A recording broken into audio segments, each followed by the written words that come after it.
Why does this not look good for Sam? Because all his shit is covered in blood. We look into the death of Edgar Allan Poe. Was Poe truly tortured? He was a little tortured, I'd say. Marilyn Sheppard. Probably hard to avoid. You're playing God every day. Thelma Todd. Another murder in her own backyard. Postmortem, a show where we answer your most pressing questions about the most recent episode. Oh, that's some gravitas there.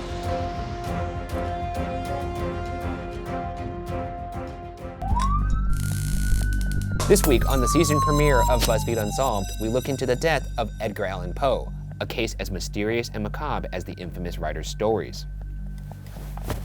Jesus. Season premiere. I'm That's how enthusiastic. I don't know much about Edgar Allan Poe. I'm really bringing the energy this season. That's good. He wrote some fun yarns, a gloomy fella. Didn't know he had an untimely death, quite honestly. I don't know. Seems like a cool guy. They named a football team after him, sorta. They did. The Ravens. I didn't realize that till a few years ago. I was like, I don't think they named it after. The Baltimore Ravens. They did not name that after. Poe was from Baltimore. Are you kidding me? Whoa! Whoa! Wait, are you kidding me? That's crazy. Yes, that's the whole thing. Holy shit! I just thought they like Ravens. I mean, Raven's a scary bird. It is. This is the second time we've talked about like a tortured artist type when we did Old Vincent back in the day. Was Poe truly tortured? He was a little tortured, I'd say. He did kind of look the part. Yeah, he kind of looks like what you're donning right now, facial hair wise. I don't hate to hear it. Don't hate to hear it. Edgar Allan Poe was born on January 19, 1809, in Boston to a pair of actors, Elizabeth Arnold Poe and David Poe Jr. Within the first 3 years of his life, both his parents were dead, and the wee Poe was brought to Richmond to live with his presumed godfather, John Allan. How do you get a presumed godfather? I don't know. People get kind of fast and loose with that, right? What year is it? This is 1809, 1809. They got other stuff to worry about. TBs out there. They're like, yeah, so we'll pick a godfather, don't worry about it. Uh-oh, we're dead now. In 1826, Poe enrolled at the University of Virginia, where he was an excellent student. Though John Allan was a wealthy tobacco merchant, he was also a tightwad who sent Poe to school with less than a third of the money needed. To try to make up for the shortfall, Poe started gambling.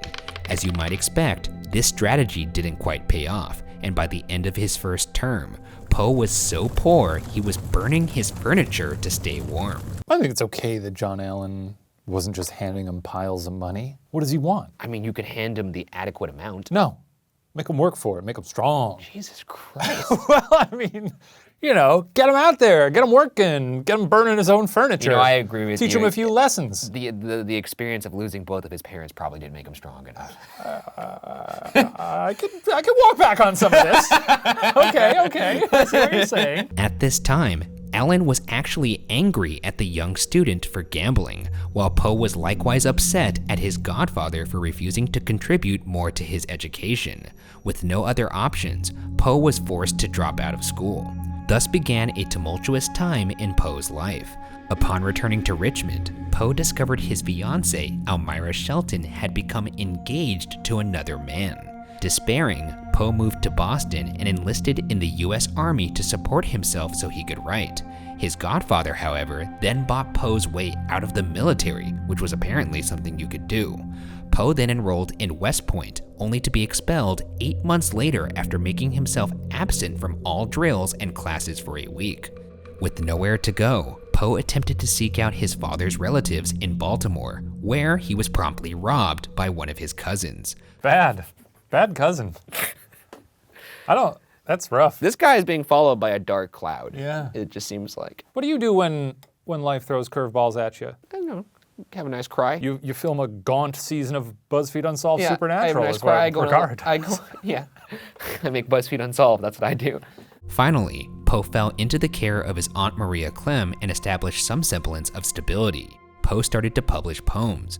Around the time when he moved in with his aunt, Poe also began publishing short stories, one of which won a contest that grew his notoriety and led to an editorial position at the Southern Literary Messenger in Richmond. Gotta feel good, right? Yeah. Win a contest? If all this happened to me, my life is just the pits, and then I won a contest? I'd be like, back on top. Still feels like the scales have not tipped. But Yeah, but this is the beginning. it is you the know? beginning. It's the beginning. This is a little pebble on the scale. It's true. Night's darkest before the dawn. Poe's luck was finally turning around. In addition to his newfound career traction, Poe had fallen in love with a girl named Virginia. Grossly, Virginia was his cousin. Even grosslier, Virginia was half his age. Despite these circumstances, Poe and Virginia married in Richmond in 1835 when Poe was 27 and Virginia was 13. Can I say? Yeah. Can't be doing that. You know, obviously, but it is a thing of the times. You can't be doing that. I mean, you see what I'm saying, though, right? It's Very easy to condemn from our vantage point in history, and so we do condemn wholeheartedly. While their marriage was said to have been a happy one, it was also largely marked by money troubles. You telling me she wasn't out there in the I mean, raking in the dollars as a At 13, secretary somewhere or something? turning in her finger paintings to City Hall, Yeah. getting a nice little quarter. Poe continued moving about the eastern seaboard, piecing together different writing jobs, but finding it nearly impossible to make an adequate living. When his first collection of short stories, Tales of the Grotesque and Arabesque, which contained his famous story, The Fall of the House of Usher, was first published in 1840, Poe's pay wasn't even in money, but instead 25 copies of his own book. 5 years later, in 1845, the New York Mirror published Poe's poem, The Raven, which catapulted him to national acclaim. 5 years later? 5 years later. Rough. That's 5 years. 5 years ago, we started working at BuzzFeed. I know. Imagine, or even 5 years later, imagine all we have to show for it is your video dogs watching TV for the first time. It's a classic. A copy of it, an MPEG. It's a classic. I don't know why that is glued to every internet biography of me. Because it's a But it's masterpiece. always like, Shane Madej, a producer of Dogs Watch Television for the first time. It is a good video, for the record. Because those dogs do watch TV. And that's all you have is that MOV file for 5 years. That's all you have to show for it. No money, Not bad. just a copy of the video. A cat comes on screen and they're like, For a brief period, Poe was finally living relatively comfortably. In the life of Edgar Allan Poe, however, tragedy was never far off. In the winter of 1847, Virginia died of tuberculosis at age 24. Poe was devastated, and literary critics assumed that Poe himself would be dead before long. In 2 years' time, they'd be proven right. By 1849, Poe was said to have embarked on a wild spree, presumably relating to alcohol abuse. By the summer, however, he'd made his way back to sobriety, back to Richmond, and back to his first fiancée, Elmira Shelton.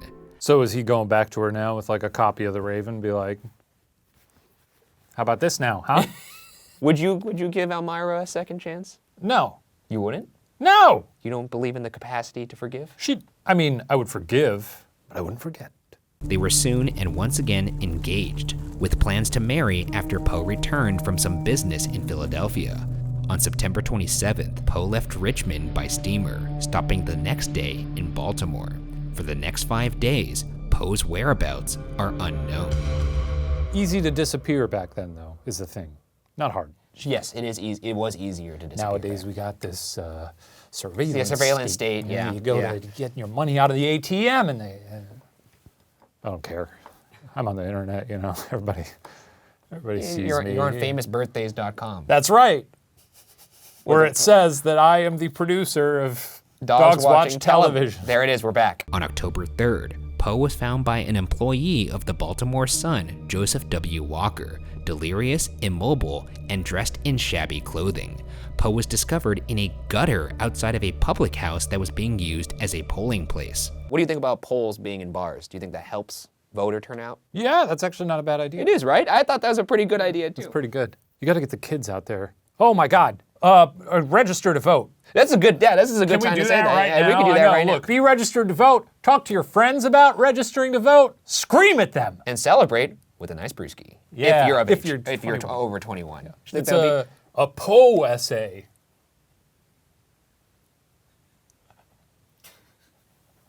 Rapping at death's chamber door, Poe was taken to Washington College Hospital that afternoon. Assumed to be drunk, the weak and weary Poe was brought to a special room reserved for patients ill from intoxication. Poe never fully regained consciousness to be able to detail what had happened to him. Dr. John J. Moran wrote to Poe's aunt/mother-in-law, Maria Clem, that Poe's last days were filled with, quote, vacant converse with spectral and imaginary objects on the walls. His face was pale and his whole person drenched in perspiration, end quote. On October 7th, 5 hours past midnight dreary, at the age of 40, Edgar Allan Poe died. Some reports claiming he used his last breath to calmly say, quote, Lord help my poor soul, end quote. The official cause of death was phrenitis, or brain swelling. Poe was buried in a Baltimore graveyard 2 days later in an unmarked grave with little ceremony and nothing more. It's a sad story, and hopefully that doesn't happen to any of us or the people we care about. I would hate to sweat for that long. Which part? Not getting married or dying in a gutter? Or getting buried in an unmarked grave? All of the above? Sure. Yeah, all of them. Yeah. I mean, if you don't want to get married, live your life. If maybe you don't have a significant other, it's not the end of the world. Find some hobbies. Just trying to make everybody feel good out there. With Poe unable to explain what happened while in the hospital and no autopsy ever performed, theories abound regarding what happened to the famous Gothic writer. Today, we're going to address some of the most interesting ones. So without further ado, let's get into the theories. Our first theory is that Edgar Allan Poe died of some alcohol-related syndrome, such as dipsomania, alcohol dehydrogenase, or delirium tremens. Poe had a problem with alcohol. Yeah. Sounds like it. Yeah. Not only did he possibly struggle with alcoholism, but it appears he was genetically predisposed to not be able to handle booze. According to Chris Sempner, curator of the Poe Museum, quote, it has been documented that after a glass of wine, he was staggering drunk. His sister had the same problem. It seems to be something hereditary, end quote. Some say phrenitis may have been a common euphemism to politely attribute a death to alcohol. A few months before his death, Poe had a traumatic experience after becoming ill from drinking in Richmond. According to biographer Susan Archer Talley Weiss, Poe's doctor apparently warned him that, quote, another such attack would prove fatal, end quote. This may have contributed to him becoming an active and vocal member of the temperance movement for the months leading up to his demise. If Poe had fallen off the wagon during his 5-day disappearance, that could have explained the disheveled and terminal state when he was found. Temperance was dumb as hell. Can I say that? Why is that? You gotta be, just because you don't like a chili boy here and there, you gotta go tell other people how to live their lives? I don't like heroin. I don't think it's them getting on a... What'd you say? What are you, wait, what? I mean, I don't want to. Why did when you I say I don't like heroin, that doesn't mean. Why did you have to not point for that me. out? How much heroin have you done today? None. I don't. Who are you trying to convince here? I don't enjoy this joke. Our second theory is that Poe was fatally beaten, perhaps after drinking. Since Poe would become inebriated after only one drink, he would have been an easy target for ruffians. Indeed, if Poe was beaten and robbed, that would explain his shabby state of dress, as Poe hadn't been known to wear ragged, cheap, ill-fitting clothes. There are even a couple theories that a potential beating would have been because of a woman. Biographer E. Oakes Smith wrote in an 1867 article, quote, at the instigation of a woman who considered herself injured by him, Poe was cruelly beaten, blow upon blow, by a ruffian who knew of no better mode of avenging supposed injuries. It is well known that a brain fever followed, end quote. In author John Evangelist Walsh's book from 2000, he posited that the brothers of Poe's again fiancée, Elmira Shelton, drugged Poe with alcohol and beat him to death. According to Walsh, Shelton's 3 brothers had warned Poe against marrying their sister. Walsh suggests that Poe had made it to Philadelphia, where he was ambushed by Shelton's brothers. Poe would have then disguised himself in shabby clothing and gone into hiding. Walsh contends that when Poe tried to sneak back to Richmond, Shelton's brothers would have found him in Baltimore, beaten him, and drugged him with alcohol, knowing it would have made him deathly ill. This meek, well-dressed man who wears cloaks. If you wanted him dead, you didn't have to get it. He was like a weird little spindly man with a head the size of a pumpkin. You've seen him. Or maybe I'm just thinking of the Funko Pops. Would you not want him? Would I not want what? Poe, as a brother-in-law. No, I wouldn't. He's a weird dour man. I would not beat him to death.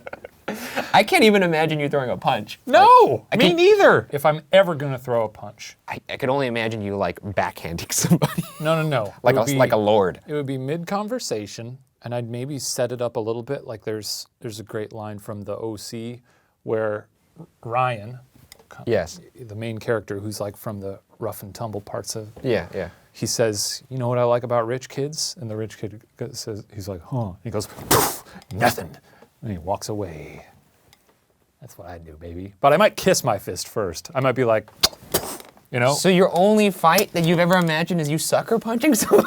Yeah, oh, I'm a sucker puncher, all right. I'm a coward, baby. This took a turn. I would punch and What I'd is run. happening? I'd run real fast. Oh my God, I got you. Then I'd get on a train and I'd move to a different city and I'd change my name. Our third theory is Edgar Allan Poe was the victim of cooping, a violent form of voter fraud that was extremely common in Baltimore at the time. Cooping was when gangs would kidnap a victim and force him to vote multiple times in a variety of disguises. Strange. That's Strange when crimes were like this. just walking in there with a little Groucho Marx mustache. Yeah, very on. odd. Yeah, it's weird. It's a weird time. Also, it's a crime, and yet these people need to have some sort of trunk full of disguises. Walking around with a carrot top truck. Like hardened criminals be like, "We got you now. Put on this feather boa." Okay, now the pink number. Put that The on. pink. Put that one on. That one with the spaghetti Could straps. I you, like that. Could you audition those glasses? I don't know if that frame fits. On, off, glass. You know what? Let's go with the other Funny one. little I top was hat. I was right the first time I overthought it. This was good. This was good character work for us. Let's keep going. This theory makes a lot of sense, as it explains why Poe was not in his normal clothes and why he was found outside of a polling place. During this time, voters were often given some alcohol after voting as a celebration. Because of Poe's genetic sensitivity to alcohol, if he had been forced to vote several times, thus having to drink multiple drinks, it could have explained the drunken stupor he was discovered in. Biographer J.H. Ingram during the late 1870s received several letters that caused him to believe this was how Poe met his demise. A member of the faculty at Johns Hopkins, William Hand Brown, wrote Ingram saying, quote, "The general belief here is that Poe was seized by one of these gangs, cooped, stupefied with liquor, dragged out and voted, and then turned adrift to die." End quote. If you're gonna kidnap someone to coop them, Yes. wouldn't you want to? I don't know how recognizable he was, but maybe don't pick Edgar a Allan world-famous Poe. author. Yeah, I don't think these people were beating up Edgar Allan Poe, and then one of them stopped midway and was like, "Wait a second, this dude wrote The Raven." This guy wrote Fall of the House of Usher. Haven't you guys ever read that? It's incredible. It's a beautiful story. You know what? I'm sorry, man. Get up. We love your prose. Yeah. We're sorry about We're this. really good. We'll take it easy. I don't think that's what happened. I think it was just he was a guy. Yeah, okay. Our final theory is that Edgar Allan Poe died as the result of a brain tumor, which could have explained his odd behavior in the days leading up to his death. Though Poe was buried in an unmarked grave 2 days after he died, 26 years later, a statue was erected to honor his gravesite, during which his coffin was dug up so his remains could be exhumed.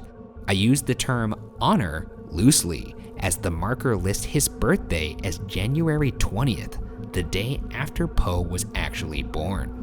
They tried to remedy their mistake from before with the unmarked grave, and then they Beefed it. They beefed it real hard. Beefed it. Literally etching it in stone. You don't want to double check that? I guess not. Imagine if your headstone said like, Ryan Bergara, loving wife. I mean, yeah, sure. You I wouldn't guess. care? Yeah, I mean, I'm dead, so. Yeah, I mean, you know my outlook on things. It's like, whatever. Leave me in the street for the dogs to pick at my bones.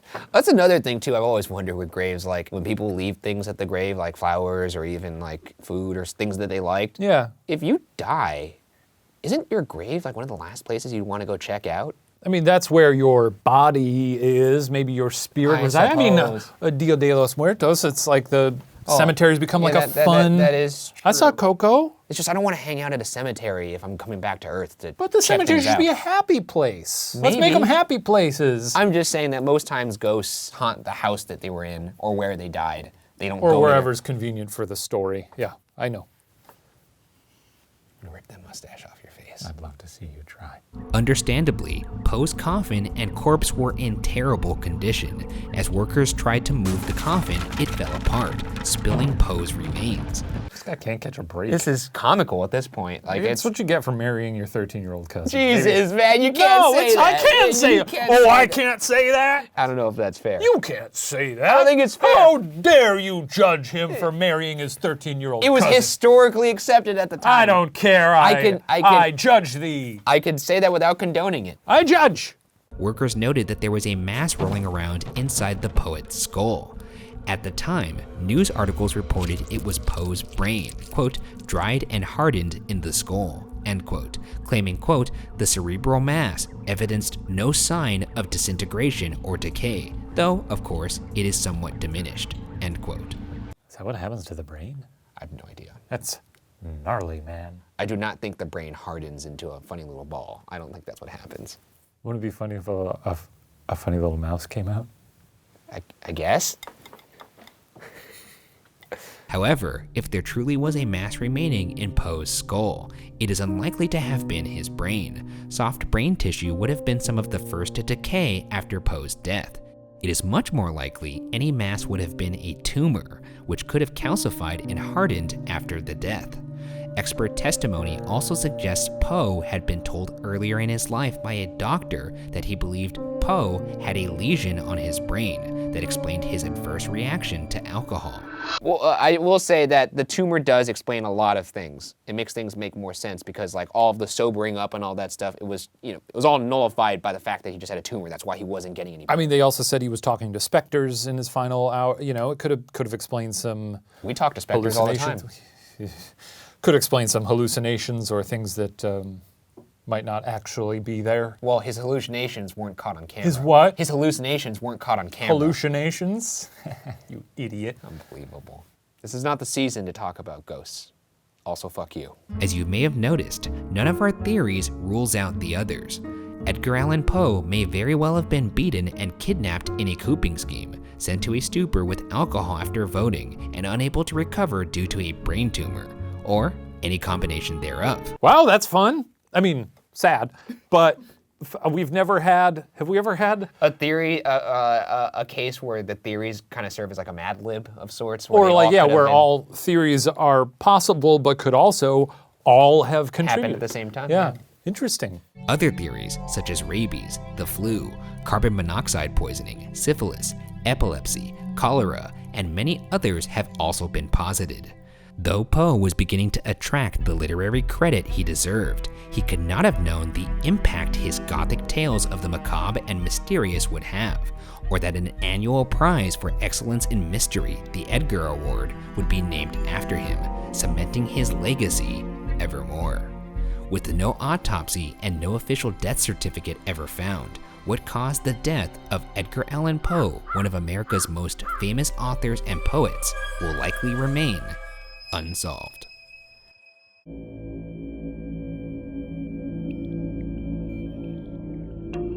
I will say the clothes thing does make me kind of give a little bit more credence to the cooping theory, in the sense that that involved disguises. Though you could also say the clothes were the result of getting into a drunk altercation and people robbing him. But also, who's keeping tabs on which clothes he owns? Well, it was that. Maybe he had some raggedy ones that he never wore that often and was like, I'll take these traveling. I feel like if you showed up to work one day in raggedy, ill-fitting clothes, well, actually, that would be kind of conducive to who you are right now. Because, I mean, you've said yourself, your goal in your 30s is to look weird. It is. So actually, that was a bad example. But anybody else that's normal, it would be weird if they all of a sudden showed up in things that didn't make sense. I'm different. I guess it's just unsolved. I guess so. Hello and welcome to another edition of BuzzFeed Unsolved Postmortem, a show where we answer your most pressing questions about the most recent episode of BuzzFeed Unsolved, which was Edgar Allan Poe. All the questions we're answering today came from you guys via our BuzzFeed Unsolved Facebook page, our BuzzFeed Unsolved Instagram page, as well as directly on the video on Bun. Although today we didn't get any questions from Facebook because no one asked any questions. What's going on, Facebook? Didn't mean to shame you like that, but maybe you should pick your game up. I know this isn't supposed to be very much a topical show in terms of what's going on in the world at large. However, make sure you're washing your hands and practicing social distancing when you can so we can curb COVID-19. Yes. One way to stay safe is to stay inside and watch BuzzFeed Unsolved. How much did you know about the episode going into it? Not much. I'm familiar with his works. I knew that he died kind of young. I didn't see the John Cusack film. All right, let's move into questions about Edgar Allan Poe. Here we go. Here we Poe. Let's take it over to Grahamtown. Start over at Grahamtown. keep it down? He was just vibing, guys. Could Edgar have been abducted, not by ruffians for voting fraud, but by extraterrestrial experiments? Starting off with a banger. No, he could not have been. No. That's dumb as hell. I don't think so because there's no evidence Ooh. to suggest that. If there was any kind of abduction from an extraterrestrials, you would have seen some kind of mass level It event. actually would be pretty funny if aliens abducted people and then the UFOs just shit out their bones. What the fuck? Just squirting it out the tailpipe like a wood chipper? I just feel like people would have seen that. Today might be a little easier for UFOs to hide under the guise of like an airplane or something like that. But Yeah, back then you see something in the sky that's not a bird, what is it? I think one of the theories we presented though may have happened. That's why I presented them. I'm gonna answer this question. It's a good question, but also because the username is very fun. From Instagram, still in Grahamtown, this comes from Trash for Sleep. But what happened to Elmira's other man? Wasn't she with another man and Edgar, the poor dude, left sad? Why did they get engaged again? I saw some people giving us flack for being a little hard on Elmira for leaving Edgar. Yeah. And I looked more into it, realized we may have made a boo-boo. What it is Edgar went to school. Yeah. And he's writing letters to her. Yeah. You know, like, I love you, whatnot, things like that. I wouldn't care for this if I were her. Imagine these letters. A little weird. You think they're like, hey babe, can't wait to see you again? Or do you think they're like, I hold you dear in my bosom? Probably a lot of bosom talk. A lot of sweaty bosom talk, probably. Sweaty bosom. My sweaty bosom grows sweatier by the day. Continue with what you were saying. Her dad does not approve of this union. He blocks these letters. Elmira never sees them, and she thinks, oh my God, Edgar forgot about me, and then marries another dude. Is that what happened? Yes. So that's well, cool. It's like The Notebook. Well, they were engaged, and then Is that like The Notebook? It's like The Notebook. I waited for you. So she marries another dude, and then that dude eventually dies. I think he died from pneumonia. As you do. And then after that, she reconnects with Edgar. So in fact, their love was as true as snow, or pure as snow. If I had a daughter and she was like, I'm gonna marry this poet, I'd be like, oh, what are you, like some kind of classist? Is that what you are? No. Is that what you are? No, I just hate poets. And I would say, no daughter of mine will marry a poet. Yeah, so hear that. Take a fucking hike, Robert Frost. Out of there. T.S. Eliot, get out. Elab1115 on Instagram says, when can we get the next episode? Next week. Or this week. When does this come out? Wednesday? It'll be every Friday, 3 p.m. PST.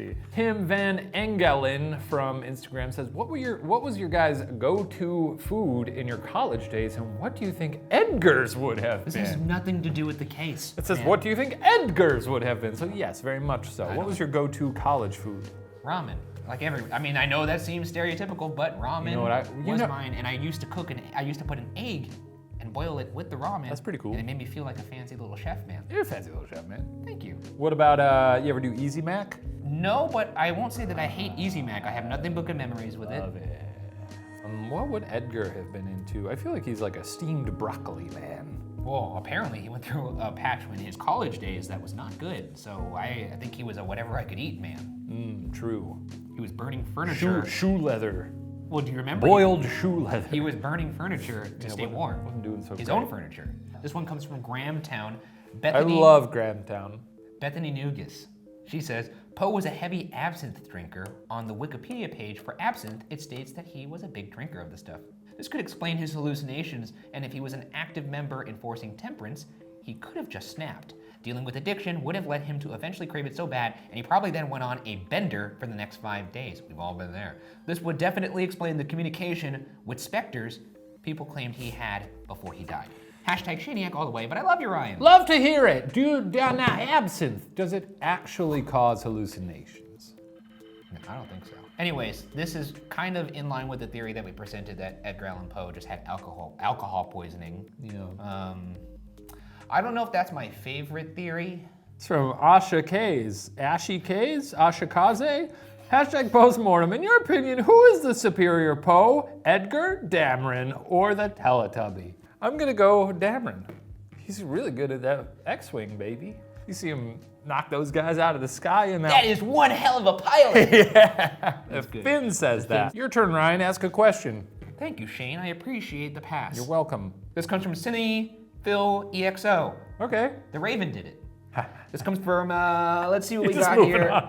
That's pretty funny. The Raven did it. It's good. Yeah. It's good. It's one of his creations. Yeah, he The wrote that. irony. But the Raven in that story doesn't kill him. It's just the Raven is driving him mad, right? I know, but this is like a goosebump scenario where his creations come to that's life. That would be a good. good universe, actually. The Poe extended The universe. Poe extended universe. I went to a maze and not scary farm The called. PU. I went to a maze and not scary farm called called Nevermore. That was pretty funny. I'm not gonna. Yeah, called no, Ne- yeah, I it tried was. really hard to suppress it, but you know what? You got me. I'm funny. You are, man. I'm a funny guy. He's a funny guy. Shame a day. Funny guy. Nevermore. They had a maze that was based on all of his scary tales, and you would walk through them and see them come to life. Did like a little Poe come out and like kiss you? This comes from Queen Keyline from Okay. Klein. I don't know if it's all Americans or just you, but the way you say the word macabre makes me very uncomfortable. Now this is funny because we had a big discourse about this on set. This is why I picked this question.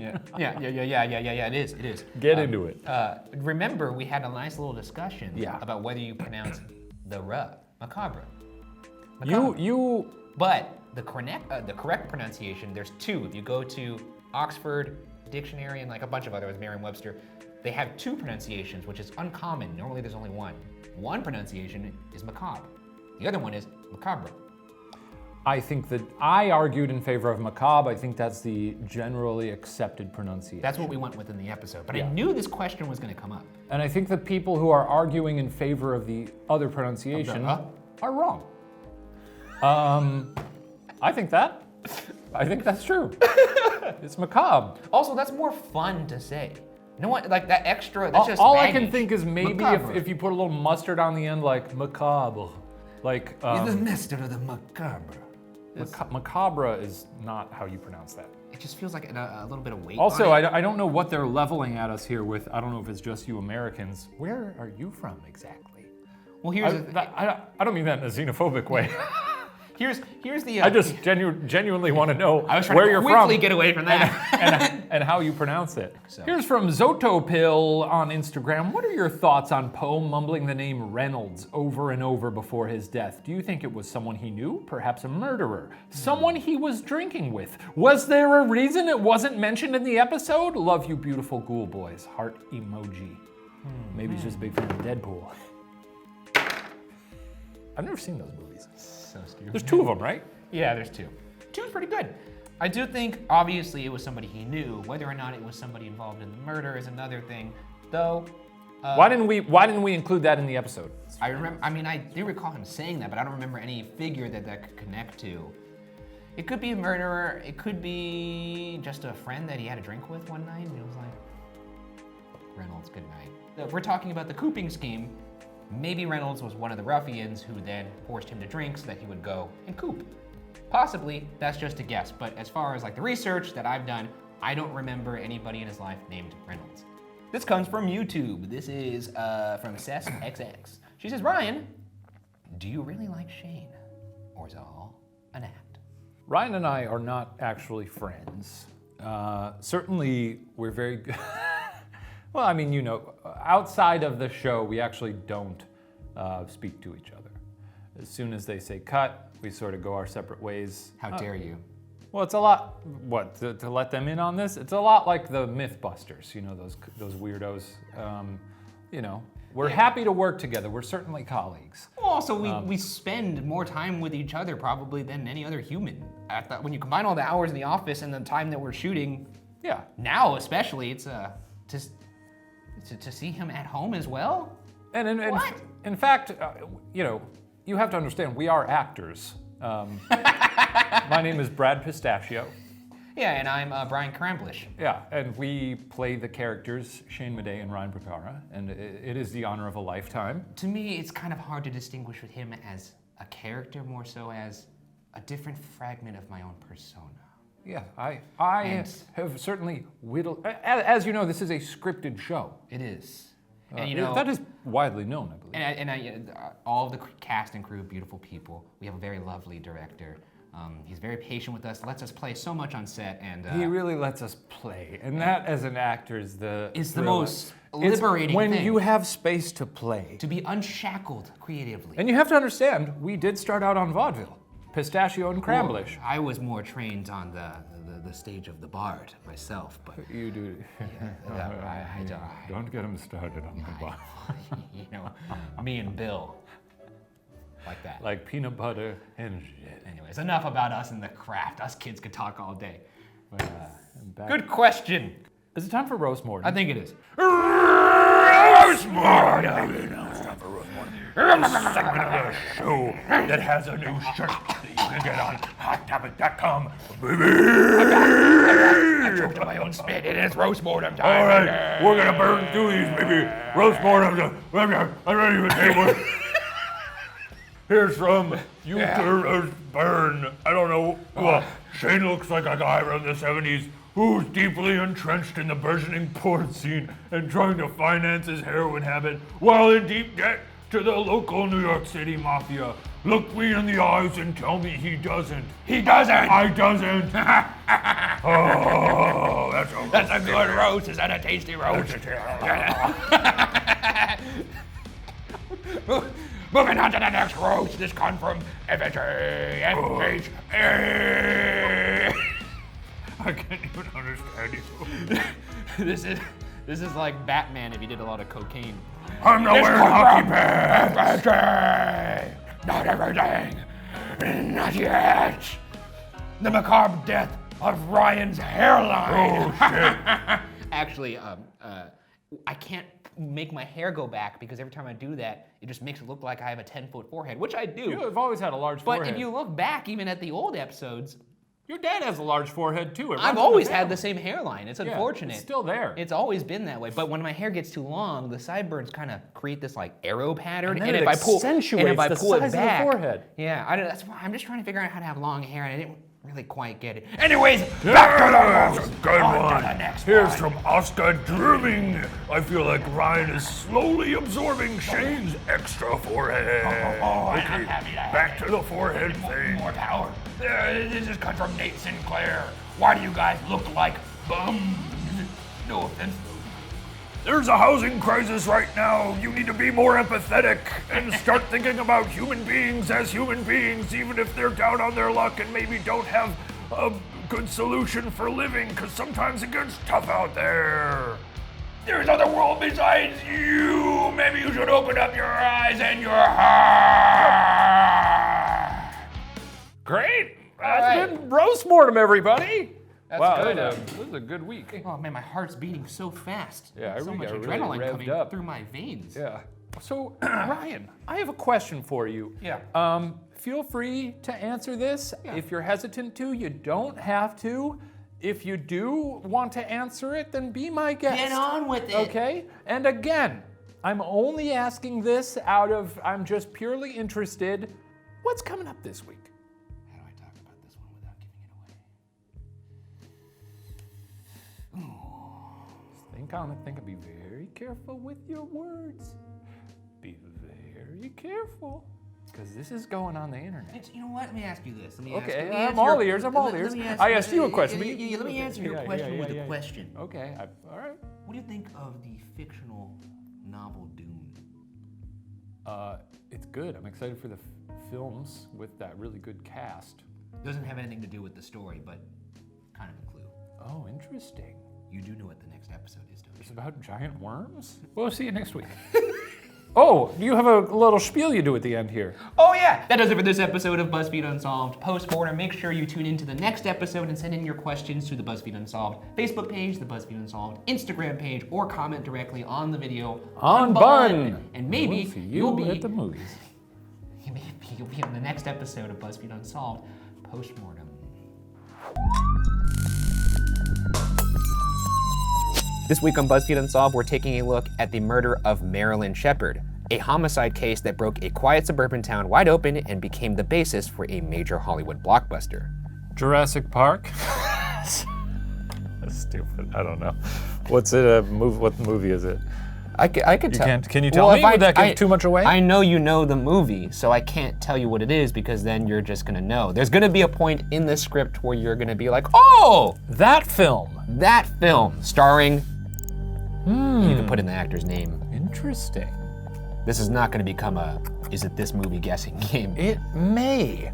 That aside, I will say one thing interesting about this case is it's the first case we've ever covered where there's actually a conviction. Oh. So, that being said, let's get into it. Good tease. On February 21st, 1945, Dr. Samuel Sheppard and Marilyn Reese were married and settled near Lake Erie, Ohio. 2 years later, they had their first and only child, affectionately nicknamed Chip. Revolutionary Road. Oh yes, your guess. 2 sentences in, huh? Yeah. Does anybody even die in that film? Maybe. I don't remember. You just named Maybe a people movie get married without- in it. Sam was a respected neurosurgeon, and the attractive couple was believed to have a happy marriage. Their small suburban community was the kind where all their neighbors were friends, and maybe a little too friendly. On July 3rd, 1954, the Sheppards hosted their neighbors for dinner, drinks, and a movie. Just after midnight, Sam fell asleep on the couch, and Marilyn said her goodbyes to the guests. What transpired in the next few hours has been the source of intense scrutiny and is still a mystery. At about 5:40 a.m. on July 4th, Mayor Spencer Hoke, a close friend of the Sheppards, awoke to a phone call from Sam saying, quote, "My God, Spence, get over here quick. I think they have killed Marilyn," end quote.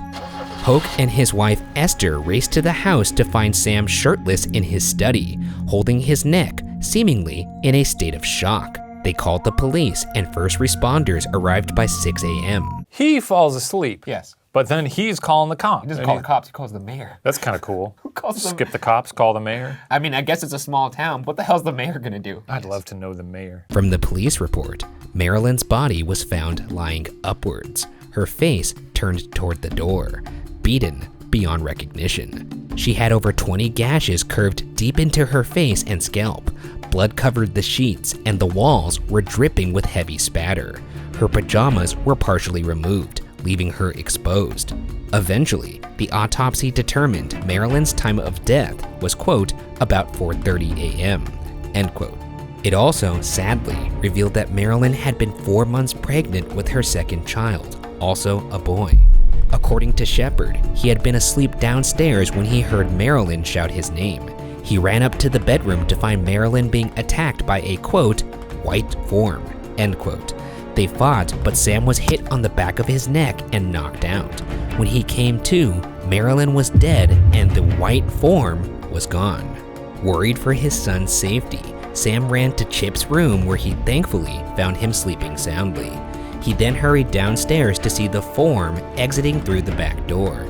He chased the tall and bushy-haired figure down to the shore of Lake Erie. Sam explained that he, quote, lunged or jumped and grasped, end quote, at the form on the beach, and then, quote, I felt myself twisting or choking, and this terminated my consciousness, end quote. When Sam woke, it was nearly dawn, and he was missing his shirt and watch. It's weird. I don't get it. He wakes up from a nap, hears commotion upstairs. He goes Sees in. a ghost. No, A white form. I don't know why he keeps saying it's a form like it's Michael Myers. Or A shape. something. The shape. He sees Yeah, the he shape. sees the shape. Truth or story, thus far? Well, I mean, I don't really have a... If you had to call it truth or story. I guess I'd go truth. I don't know the man well enough to really gauge his character. Yeah, I'll give him the benefit of the doubt. What makes you think this is more plausible than, I don't know. He seems scared, you know? I guess? I will say at this point it sounds like a story to me, mainly because all the details seem wildly convenient in terms of... What's convenient about a white form, though? Because if you were lying, you'd be like, yeah, there's like a person. If I'm fighting you and I've never seen you, first things I'm saying, big head, weird mustache, unkempt hair, kind of gangly, pale, big nose, kind of smelled like cottage cheese. I don't smell like cottage cheese, so throw that testimony out. But you agree with all the other stuff? Yes. Okay. In the early morning hours of July 4th, 1954, the police arrived at the Sheppard house to find a gruesome crime scene where the only witness to the possible murderer was also the most likely suspect. With that, let's get into some theories. By the way, do you know what film this is yet? I don't know what film this is yet. Okay. Our first theory. The Fugitive? Is it The Fugitive? Maybe. I mean, yes or no? Yeah, it's The Fugitive. Yeah. I didn't kill my wife. Our first theory, and the most popular one, is that the entire story was made up and that Sam Sheppard murdered his wife in cold blood. There was no sign of forced entry and no murder weapon present at the scene. The desk drawers were neat, which would not be normal in the case of a robbery. Coroner Sam Gerber commented on the blood on Marilyn's pillow, saying, quote, "In this bloodstain, I could make out the impression of a surgical instrument," end quote. A weapon that would have been convenient for a neurosurgeon. In a bush outside, Gerber found a canvas bag with Sam's wristwatch, fraternity ring, and key, all covered in blood. Oh, he's a doctor. Yes. Sam Sheppard is a doctor. That was also Just like The Fugitive. That was also in the first Didn't two occur sentences. to me. Yeah, I got that now. When's Tommy Lee showing up? I don't know. I think you're getting a little bit away from what we're talking about here. Why does this not look good for Sam? Because all his shit is covered in blood. In the days following Marilyn's murder, investigators began honing in on Sam's rumored infidelities as a possible motive. Evidence pointed them to a woman named Susan Hayes, a lab technician at the hospital. Meanwhile, media fervor escalated. By July 20th, headlines read, quote, "Someone is getting away with murder," end quote, calling for Sam's arrest and conviction. On July 21st, the Cleveland Press headline read, quote, "Why no inquest? Do it now, Dr. Gerber," end quote. Sure enough, later that day, Dr. Gerber called an inquest and subpoenaed Sheppard to attend. The 3-day spectacle was a, quote, "media circus," end quote, culminating with Gerber asking Sam, quote, "Did you and Sue Hayes at any time sleep in the same bed?" end quote, to which Sam replied, quote, "Absolutely not," end quote. Following the inquest on July 30th, 1954, Sam Sheppard was arrested and charged with the first-degree murder of Marilyn Sheppard. Well, they got to that quick, huh? And honestly, like, investigating these things, like, we just sort of brush the fine details a little bit, really don't dig too deep. Seems like a huge pain in the ass. Just arrest somebody. I'm not gonna even, there's no... Granted, it's not our full-time jobs, but if it were mine, I'd be like, I just want to chill at the station, man. I'm so glad you are not any kind of investigating authority on I mean, anything I've ever. never claimed to want to be. Good. I'm Never not arises. saying that, like, we should just throw innocent people in jail. Kind of what you just said. You just But said, I can let's get this wrapped up before noon so I can open a chili boy at I'm the just station. saying I can understand the impulse to be like, ugh. No, do your fucking job. I mean, if this guy's putting himself in the situation where, oh, all your clothes are covered in blood, that doesn't happen to nice people. They didn't do their job. Throw away the key. Unbelievable. The first trial began on October 18th. The prosecution relied heavily on Coroner Gerber's damning evidence at the scene, along with the heavy media pressure to convict. Their last witness was Susan Hayes. Hayes confirmed the 2-year-long affair, and when Sam took the stand, he finally admitted to the infidelity. Unfortunately, in addition to revealing that he'd lied, he also came off as arrogant and glib. Do you buy the logic that they were clearly peddling here, which is he lied about that, he could be lying about this murder? Nah. Two different things, right? Two To me. different things. Okay, yeah, that's fair. And it doesn't surprise me that he'd be arrogant and glib, because doctors are Well, that part you could maybe not do that when you're on the stand. probably hard to avoid. You're playing God every day. Well, I mean, I'm also a doctor. He's like, I have fixed brains. Though every doctor does have to have bedside manner. He can't put a little bit of that up on the stand. I don't know if the surgeons have to do that, though. Well, I guess you're knocked out. They're like little Beethoven people. How They you just doing show up down and there, are like, Mr. Bidet? I'm looking at your brain. I am brilliant, I've done my work. Yeah, that's true. I'm done here. On December 16th, the jury found Sam Sheppard guilty of the second-degree murder of his wife, Marilyn. Sheppard received life in prison with the possibility of parole after 10 years, but the damage reverberated far beyond his sentence. Sheppard's mother died by suicide just a few weeks later. His father passed away just days after that, and several years later, Marilyn's father would also die by suicide in 1963. Okay, so there's, consequences to locking up the wrong person for, I get it. Look, I learned my lesson. That's kind of why I was going on the do your job bit. Well, you have the luxury of knowing where this little weird garden path ends up. I still think generally you should do your job. Within reason. Not within reason. You do your job.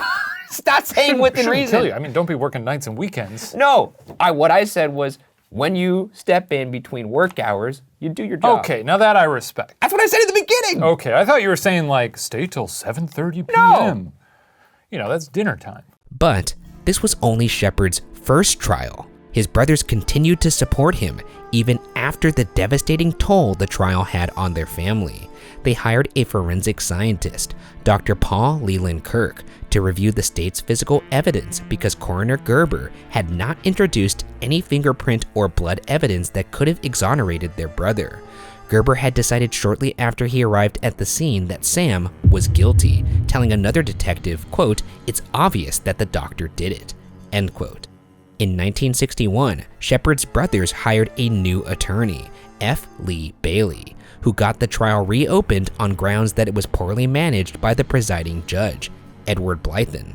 Bailey argued that Judge Blythen denied Sheppard's defense motion to move the trial out of Cleveland, where there was no chance of a fair trial due to the biased press coverage, because he was seeking re-election, and used the spectacle for his own gain. You're this man. I am this man. You're a doctor. Ryan Bergara is a doctor. Look at me, Ryan, be a doctor. You've murdered your wife. Oh. Would your brother, Jake, nice guy. Can we go back to the doctor part just for You're a second? doctor. What does my diploma look like? I don't know, but it's spattered with blood. Is it framed nicely? Where is it in my den? Yeah, it's in your den. Sick. Okay, go back to go. Next to your wife's bleeding body. Okay. Ugh. Because you've murdered her. Jesus Christ. I didn't murder her though. Didn't you? I didn't. I don't care. I got him there. You're such a fucking idiot. We got him there. Popular syndicated columnist Dorothy Kilgallen, who covered the original trial, confessed years later that she had an unethical private conversation with Judge Blythen, in which he told her he saw the case as, quote, open and shut, end quote, and, quote, he's guilty as hell, end quote. Had she reported this at the time, Blythen would have been removed from the case. Sounds like a person who should be presiding over this murder case. Yeah, very unbiased judge. The most unjudgely thing I've ever heard, the most unhonorable thing I've ever heard. That's crazy. Shouldn't be doing that as a judge. You shouldn't. I think you should go in there and hear him out, at the very least. He's the guy that's like, we got Applebee's in 12. Yeah, he's me. We gotta get out of here. That dude's guilty as hell. I got he's some me potato. as a judge. Yeah, that's Shane Madej as a judge. By July 15th, 1964, Bailey's petition that Judge Blythen failed to shield the jury from media, making them biased, was granted. The court called Sheppard's trial a, quote, mockery of justice, end quote, and ordered his release. Sheppard's retrial began on October 24th, 1966. Once on the stand, forensic scientist Dr. Kirk analyzed that the blood splatter would have covered the murderer in the victim's blood, but Sam only had one spot on his pants. Kirk also determined that much of the splatter came from the backswing of the weapon, indicating the murderer had used their left hand, but Sam was right-handed. He also noted that Marilyn's teeth were found underneath her body, meaning that she had likely broken them while biting her attacker. Sam had no bite marks or open wounds when he was examined at the hospital. But the most damning evidence was when Kirk revealed the largest blood spot found on the closet door didn't match Marilyn or Sam's, so was likely from a third party entirely. Forensic science is crazy to me. Yeah. Also not fun. I know people have a passion for these things, but gosh, imagine going home and being like, well, how's your day? How was my day? I don't know. It was great. I found some teeth under a lady. Yeah, or I covered a knife in fake blood and I went like this to see where it would fly. That actually sounds pretty fun. You know, they leave bodies decomposing out in the field. That's how they know. I mean, it's fascinating stuff. They leave bodies out and they just let them decompose, and based on how those look after a certain, that's how they like date how long bodies have been decomposing. Isn't that incredible? Didn't you say you wanted your body to be left in the field when you die? It's called a sky burial, and I want the vultures to eat me. I still think dropping you out of a plane and seeing where you land is funnier, That's but funny too. Do whatever the hell you want. just me at a red light trying to change the radio station, just Yeah, sure. right on the roof of my Yeah, car. yeah. Holy shit! It's a noodle man. Which leads us to our second theory. Our second theory is that Sam Sheppard was telling the truth, and his wife was murdered by a, quote, bushy-haired white form, end quote. Beyond Sam's statement, as many as 3 witnesses testified to seeing someone matching that description. Richard and Betty Knitter told the police they saw such a man near the Sheppard's home around 3:30 to 4 o'clock a.m. on the morning of the murder, which lines up with Marilyn's time of death at around 4:30 a.m. Just really quickly, I don't know why it didn't occur to me till now. What are Richard and Betty Knitter doing up at 3:30 and 4 o'clock in the morning? They have the presence of mind while doing that to look out the window. Maybe they're freaks, man. It looks like a bushy-haired white form. Maybe they're like freaks. Or they're like Maybe they're against like, the window, Yeah, and they're yeah, like, yeah, look that's at what the I'm neighborhood, saying. Yeah, look yeah, at the neighborhood yeah, while yeah. we do it. Who's that guy? I don't know. And just right back to sweat time. Wrinkle. You know what I'm talking about? I'm talking about sex. I just know from my own personal experience, when I hear a bump in the night, my immediate reaction is not to go to the You window. go, ooh, No, what happens a is... phantom has entered my home. Yeah, that's exactly what I talked exactly like that. Boop, boop, boop. Hello, is this 911? And I have a cartoon phone, too. The devil is here. Send God. They described him as, quote, white, between 32 and 42 years of age, wide nose, bushy crew-cut hair, light auburn in color, bushy eyebrows, long sideburns, end quote. This was enough detail to provide a forensic sketch. Sounds like Kramer. No, nor do If I. that's the last face I saw before leaving this earthly coil, I wouldn't like it. The presence of the bushy-haired man was substantiated in Sheppard's first trial by medical professionals who attested to the seriousness of the injuries he sustained fighting Marilyn's attacker. A nurse testified that Sam's, quote, feet were all shriveled up, as if they had been in water a long time, end quote, consistent with Sam's story that he got knocked out on the shore. A radiologist said Sam's x-ray revealed a probable fracture of his second cervical vertebra.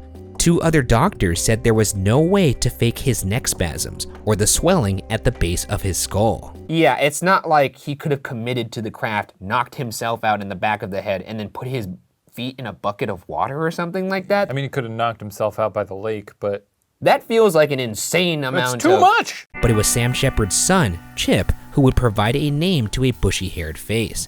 He had spent years trying to solve his mother's murder, and he believed that the blood belonged to Richard Eberling.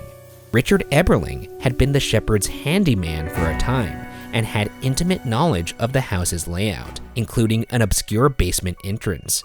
Additionally, he had been found in possession of 2 stolen cocktail rings that had belonged to Marilyn Sheppard. However, when questioned about the murder, he passed a polygraph test where he denied killing Marilyn, which cleared him of being investigated further. Polygraphs are stupid. Baloney. Yeah. Do we need to say anything more about that? No, they're bullshit. Also, he had 2 rings that were stolen. I'm not saying that every time somebody in the house steals something, they're a murderer, but it doesn't look great. No. I stole a little Lego man from one of my friends growing up. Didn't murder him. Yeah. Despite being cleared, in 1989, Eberling was convicted of the aggravated murder of Ethel May Durkin. 9 years into his sentence, Eberling gave a deathbed confession that he had also killed Marilyn Sheppard. One witness testified, quote, Eberling told me that he had killed her and that he hit her husband on the head with a pail, and that in Eberling's words, the bitch bit the hell out of me, end quote. As much as like infidelity and petty theft don't necessarily, equate, well, this person is morally bankrupt enough to commit a murder. I would argue that committing a different murder Probably equates to committing another murder. I think you have it in you at that point to maybe murder someone else. I agree with that analysis. Case closed. Lock him up. Oh, I guess he's dead. He's dead. Put a skeleton in jail. Do they have like a special graveyard for murderers? I don't think they do. That's an interesting thought, though. Like, what do you... It's a cool idea. Start a GoFundMe. Skeleton jail. But was Richard Eberling telling the truth? Besides the main theories, there were 2 other suspects that raised some questions. The first one was Esther Hoke. F. Lee Bailey believed that the murder of Marilyn Sheppard could have only been perpetuated by another woman. There were rumors that Marilyn was having an affair with Esther's husband Spencer, the mayor, and the first person Sam called that fateful morning. Bailey said of Hoke's motive and means, quote, one possible motive is feminine jealous hatred, sparked to action by some event disturbing to the killer. A jealous killing requires a woman killer, end quote. Well, everyone knows a jealous killing requires a woman killer. Everybody knows that. Trust me, I'm a doctor. Trust me, I'm a man. During the retrial, Bailey got Esther to admit she had ignited her coal fireplace the morning of the murder, despite the fact that it had been a warm summer evening. He implied she might have been trying to burn bloody clothes and other evidence, and also that she was left-handed, like the killer. However, there was no evidence to prove Spencer and Marilyn had an intimate sexual relationship, and seemingly, no further legal action was ever taken against the hoax. I'm tired of this. What is this guy talking about? This seems like a flailing, Yeah. especially when it's preceded by the handyman.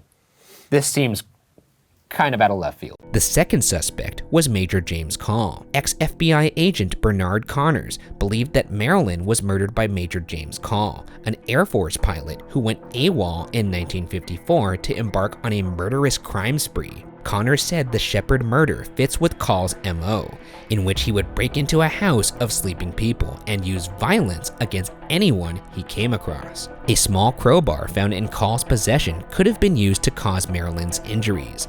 Even more compelling, Marilyn likely bit her attacker, and Call had a scar that seemed to be from a deep bite mark on his left index finger. When they captured Call, they questioned him about Marilyn's murder, but never pursued the link. Where's this guy coming from? I don't know about this man. Who is this man? I mean, I think this is kind of common in most of these these murder cases. Where they try to link it to a notorious killer? Serial killer. It just seems like, if not for the sensationalized aspect of it, Yeah. it's an easy theory to posit. Can I be honest with you? This man sounds scary.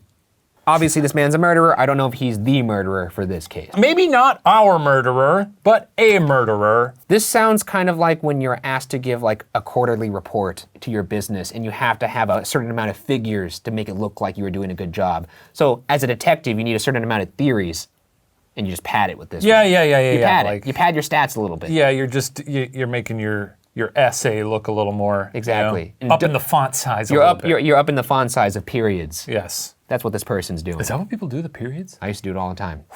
Just fat circles in the middle. They would never know. It was enough. It was enough. And now he solves crimes. But whether it was Hook, Call, Eberling, or simply just not Sheppard, reasonable doubt was all they had to prove. I would say case closed in that aspect. Reasonable doubt has been proven in my mind that he did not do it. I agree. And he spent roughly a decade in jail. So I thought I had to sneeze. I thought you were getting choked up for a second. Oh, no. I was like, this is what does it? All because some lazy judge. Also, I mean, like, even without the judge, your spouse gets murdered, you're suspect number one. That's just how the game goes. If it wasn't for that judge, Keep an eye on your spouses. make sure they Look don't out get for them. That's Shane Madey's disclaimer. Make sure your spouse does not get murdered at all costs. You should. That's part of the deal. And in June 1966, the Supreme Court ruled that Sheppard did not get a fair trial in an 8-1 vote. Sheppard was acquitted. His innocence, however, remains in question.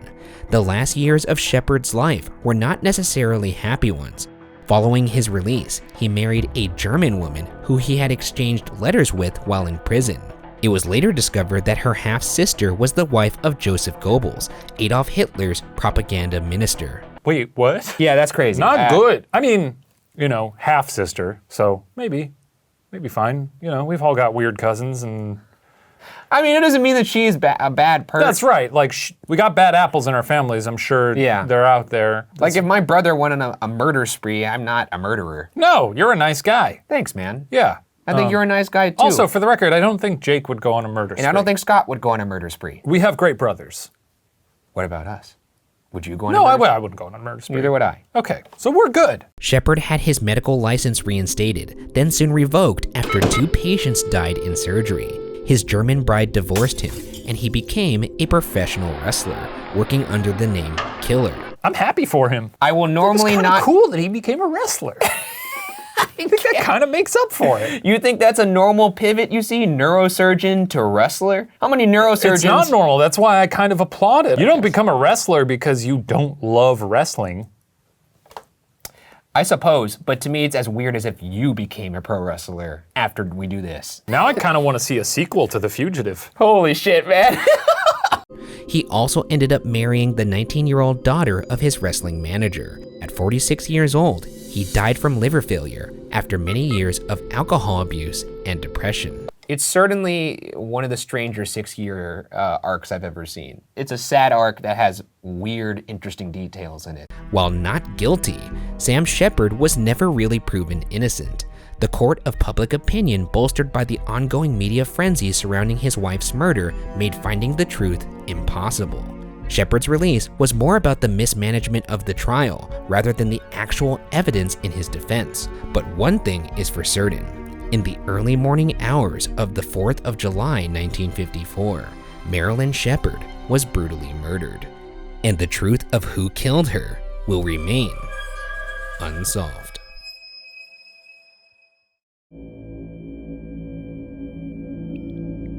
What a doozy! Good Yeah. one, Ryan. It's crazy. You know, that is an important thing to note.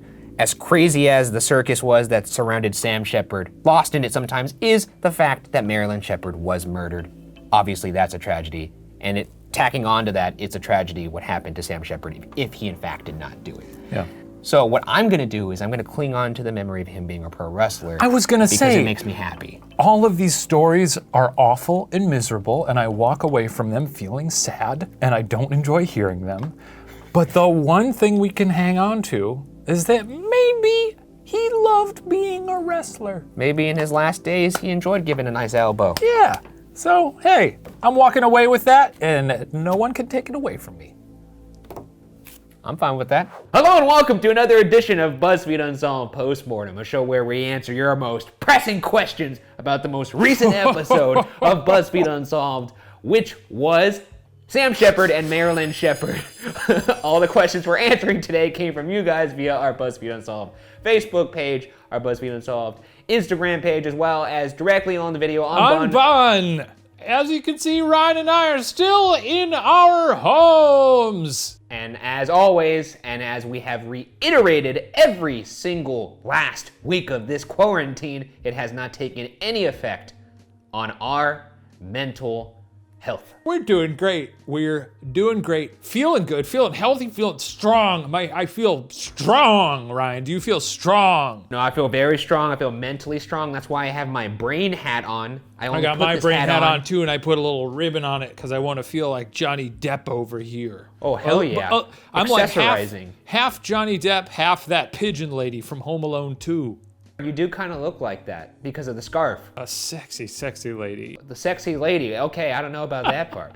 But I will say that you do look like both of those things. I got my Bugara shirt on. I also look like an Apple Store employee walking around with my AirPod Pros. And, of course, I got the cowboy hat, which, as I mentioned earlier, was my... what the hell did I say it was?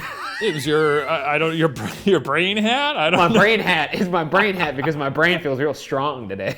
Our brains are getting too big. We gotta lock them down with these cool hats. I gotta put my brain in a little brain prison because it's getting too powerful. Anyways, Ryan, I feel like we've completely overridden whatever sense of lag there used to be. Now we got a rhythm going. It's like, the internet is just galloping along like horses on the range, you know what I mean? just to show how in sync we are now after weeks and weeks of quarantine, I'm gonna do a little jazz scat and I'm gonna throw it right over to you and you'll see how smooth and clean that transition. Yeah, go for it. Zap, zap, scoot up, bap, bop, boo-doo. Oh, Oh, yeah! that was some hot sauce. Ooh, I'm gonna peel all the meat off of that bone. It's spicy. Yes, sir.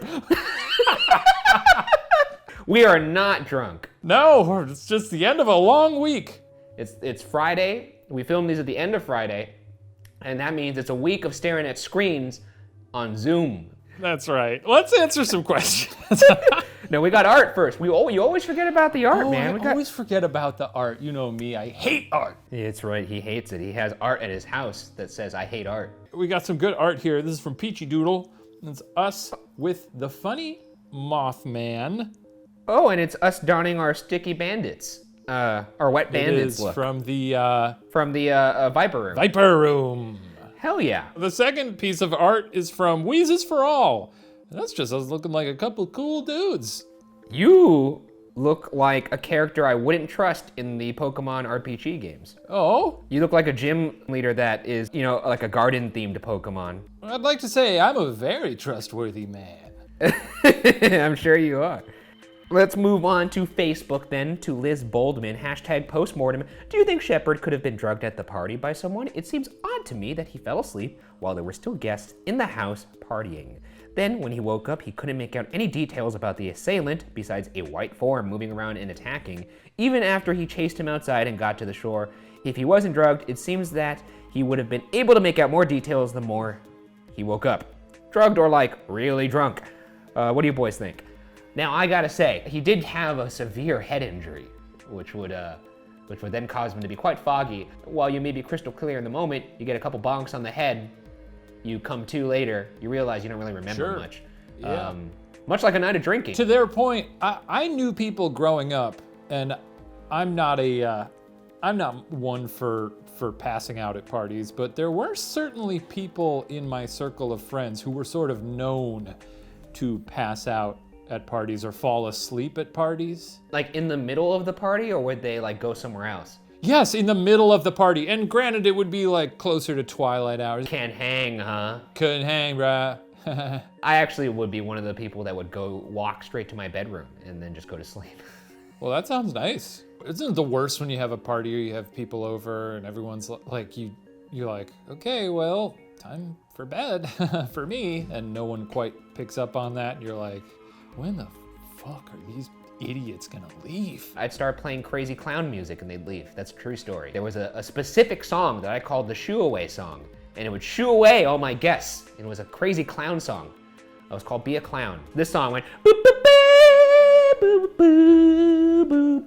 boop boop boop boop. That's my favorite song now.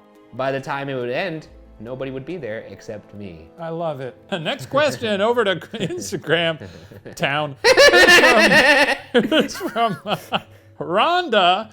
Says, what are the boys' favorite variety of pasta? It's for science. Ryan, do you have a favorite pasta? I like penne because it makes me feel like a fancy. I love penne. No, you know what? No, I'm mixing them up. Bow tie makes me feel like a fancy little man because Interesting. little bow ties. Interesting. But I do like penne because penne traps the sauce in the little tube. It does trap the sauce. I've been a penne fan since I was a little boy.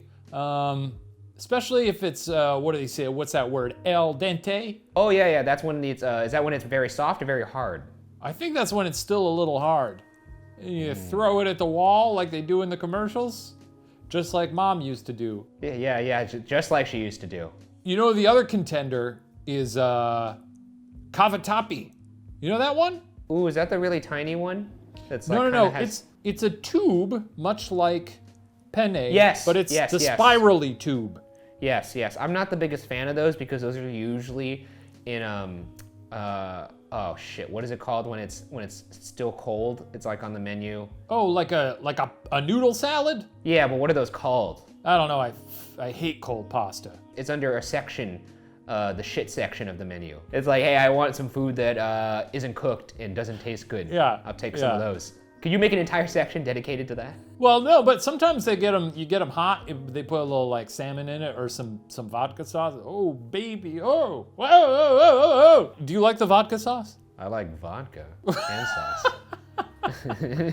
Let's go to YouTube. This comes from Haha. Hello. I don't think that the murderer would have had to break in. I think that they could have came inside during the party and hid. That's actually one of my worst fears in life that came from one of the first cases we ever did on BuzzFeed Unsolved, which was the horrifying murders of the Hinterkaifeck farm. A scary one. That's a story of a man who broke into a family's house when they were away, hid, waited till they all fell asleep, and then murdered them. Something I've always been very scared of. So to this day, I every now and then will check closets around the house. Nobody wants that. Yeah, sometimes I walk around my house with a katana and then I just check my closets. Here's one from Yeet Destiel. Hashtag postmortem, what would you do if you weren't doing BuzzFeed Unsolved? Clearly, Shane would make a great judge and detective. Oh, I bet you could guess what I would be doing. You'd be an Imagineer. Yes, you got it, big guy. Ha ha. I actually don't know what you'd be doing because you often joke that you would just be a barista somewhere. When I did see this question, I thought maybe a barista, or maybe like a Firewatch post in a national park or something would be fun. That'd be pretty cool. I could see you doing like a dirty job like Mike Rowe, but not the Mike Rowe part, just the dirty job. Yeah, I'd just be dirty as hell. I'd be like a dirty guy. Yeah, that's what we'd be doing. Let's move on here to another, this one's relevant to the case. Facebook. Kristen Thomas says, I remember this story well. Dr. Sheppard had injuries that he could not have possibly done to himself. The white form was most likely his subconscious remembered due to his head injury, which we mentioned earlier. How would you explain his injuries? The handyman Eberling was the most credible as a suspect. He was in possession of her jewelry, a deathbed confession admitting to killing Mrs. Sheppard, and at that time he was a convicted murderer of another woman. What was his MO in her murder? Shane was correct from the beginning. A great injustice was done to Dr. Sheppard. Hashtag postmortem. I'm not sure, but I do think that I like Eberling as my number one suspect. I don't know if I could say that, but that's who Sure. I think. Most of these people probably aren't here anymore, right? Yeah. Well, he's dead. He had a deathbed confession. That's what that is. Oh, right. Yeah, usually that's followed by death. Unless it's JK. Anyways, let's move on. Maybe this is sort of related. This is Instagram. This is from Claw Rice Win. This is hashtag postmortem. I personally freak out when I hear wall cracks or bumps at night. What are your guys' reactions to hearing noises in the middle of the night? And I suppose this is somewhat related. If someone were stashed away in one of our apartments and we heard a kooky little clunk. You know, I gotta say, that's when it's katana time. That's when it's katana time. That's when I get up, I pick up my katana, and I walk around looking for blood. You do a 3.5 hour sort of circuit around your house, right? Sort of Yeah. So what I do is I unsheath my katana, and then I walk around my house, and I look for blood. And if I don't find anybody, it is customary for me to cut myself a little bit on the finger because I can't return it into the sheath until it spills a little blood. That is like sort of an oath you took. One day it will, its thirst will be quenched. You know what I mean? Test me, maybe. Where did you get this? This katana, I didn't purchase actually. I was playing basketball one day on in my driveway. Yeah. A pickup truck drove by my house, and I heard clink, clank, clank, and I went, what is that? And I ran out to see what it was, and in the middle of the street was a katana that had fallen off of this pickup truck. And that's actually how I got that katana. Are you kidding me? I'm not kidding you. That is a true story. I am not doing a bit. That is how I got That's this crazy. katana. That rules. It's kind of like the katana was bestowed upon me by God. And I feel like I am one of his holy warriors now. So anyways, moving on here to YouTube. You know what? We don't really do roast mortem here on this show anymore. But my hair, as I have mentioned through this entire season, was hilarious this episode. It was certainly a choice in this episode. It was a choice in that it was no choice. This was my first time growing out my hair. I chose to do that on camera in the biggest show that I host. Why I did that, I'm not sure. But it is a choice I made. You're seeing the results on the internet. I think they're very funny. And there was a lot of comments talking about the hair that really made me laugh. So I'm just gonna go through a couple of them right now. These are all from YouTube. This comes from Viva La Vivi. Ryan looks like my uncle who brought vodka to Disney by putting it in a lotion bottle. True. Check. This comes from Ricardo Parra. Ryan rocking that my barber on quarantine cut. Absolutely. Also good. Stinky_sushi says Ryan looks like he's been drinking 10 fingers of rye. Good one because 100%, yes. that's a good callback to Thelma Todd. Thelma. Jordan Scadlock says Ryan looks like Peter Parker 3 days after he got the black suit. Oh, when Toby was all emoed out. Yeah. Cinderth MC says Ryan's hair looks like a bear's behind after fishing night. That's also that's my favorite one. And then here's another, just a silly one from YouTube. JMS 00 For the postmortem, Ryan, I will beat you in a 1v1 game of basketball. Oh, No, you won't. shoot. You Oh, won't. shoot. You won't. In fact, JMS, whenever this quarantine's over, just direct message me on Instagram. We'll set the court, we'll set the time, we'll set the place. If you want to get embarrassed, I'm happy to oblige you. JMS 00. In fact, it's funny that 00 is in your name. That's what's gonna be. That's what's up on the scoreboard. I'm coming for you. It's time to put your money where your mouth is, bitty boy. He's gonna bring his katana too. Here's from Gramtown from J.A. Cunningham 19. Hashtag Toastmortem, because we're not doing Roastmortem this season because we just want to lift people up, celebrate people, smile, feel good, positivity. Take our caps off for them. Yeah! Hashtag Toastmortem. A toast to Harrison Ford for his success in the world of film. His legacy will live on forever. He is alive still. Yeah, I didn't think that last bit was a little strange. It does make it sound like he is a dead man. Unless J.A. Cunningham 19 knows something we don't. Has a gun to Harrison Ford's head right now. They're at Harrison Ford's home. They just finished strangling him, and they were like, "Oh, I better leave a nice little message for the boys." Yeah, you just finished killing him. You plop down at Harrison Ford's couch, which I imagine is His very legacy will live on forever. nice. You watched the episode of Unsolved, and then you left this comment. Thank you. Well, get out of there before Callista comes home. A toast to Callista. Yeah, Why toast not? to Callista. You know, I That's love fun to Harrison say. Ford. A toast to Callista.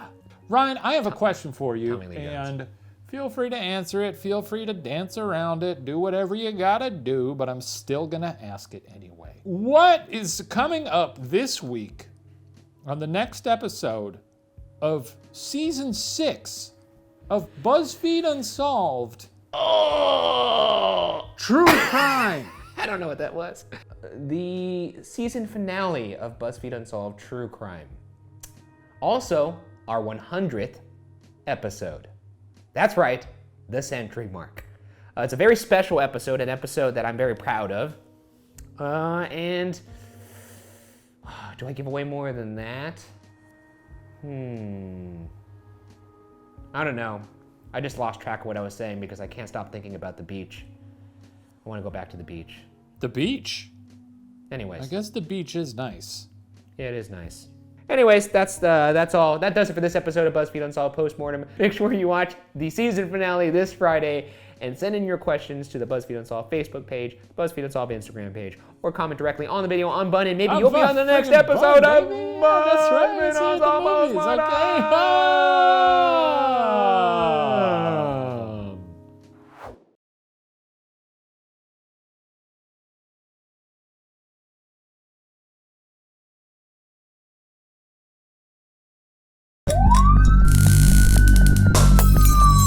This week on BuzzFeed Unsolved, we look into the death of 20s and 30s Hollywood starlet Thelma Todd. Another murder in her own backyard. Oh, there's some gravitas there.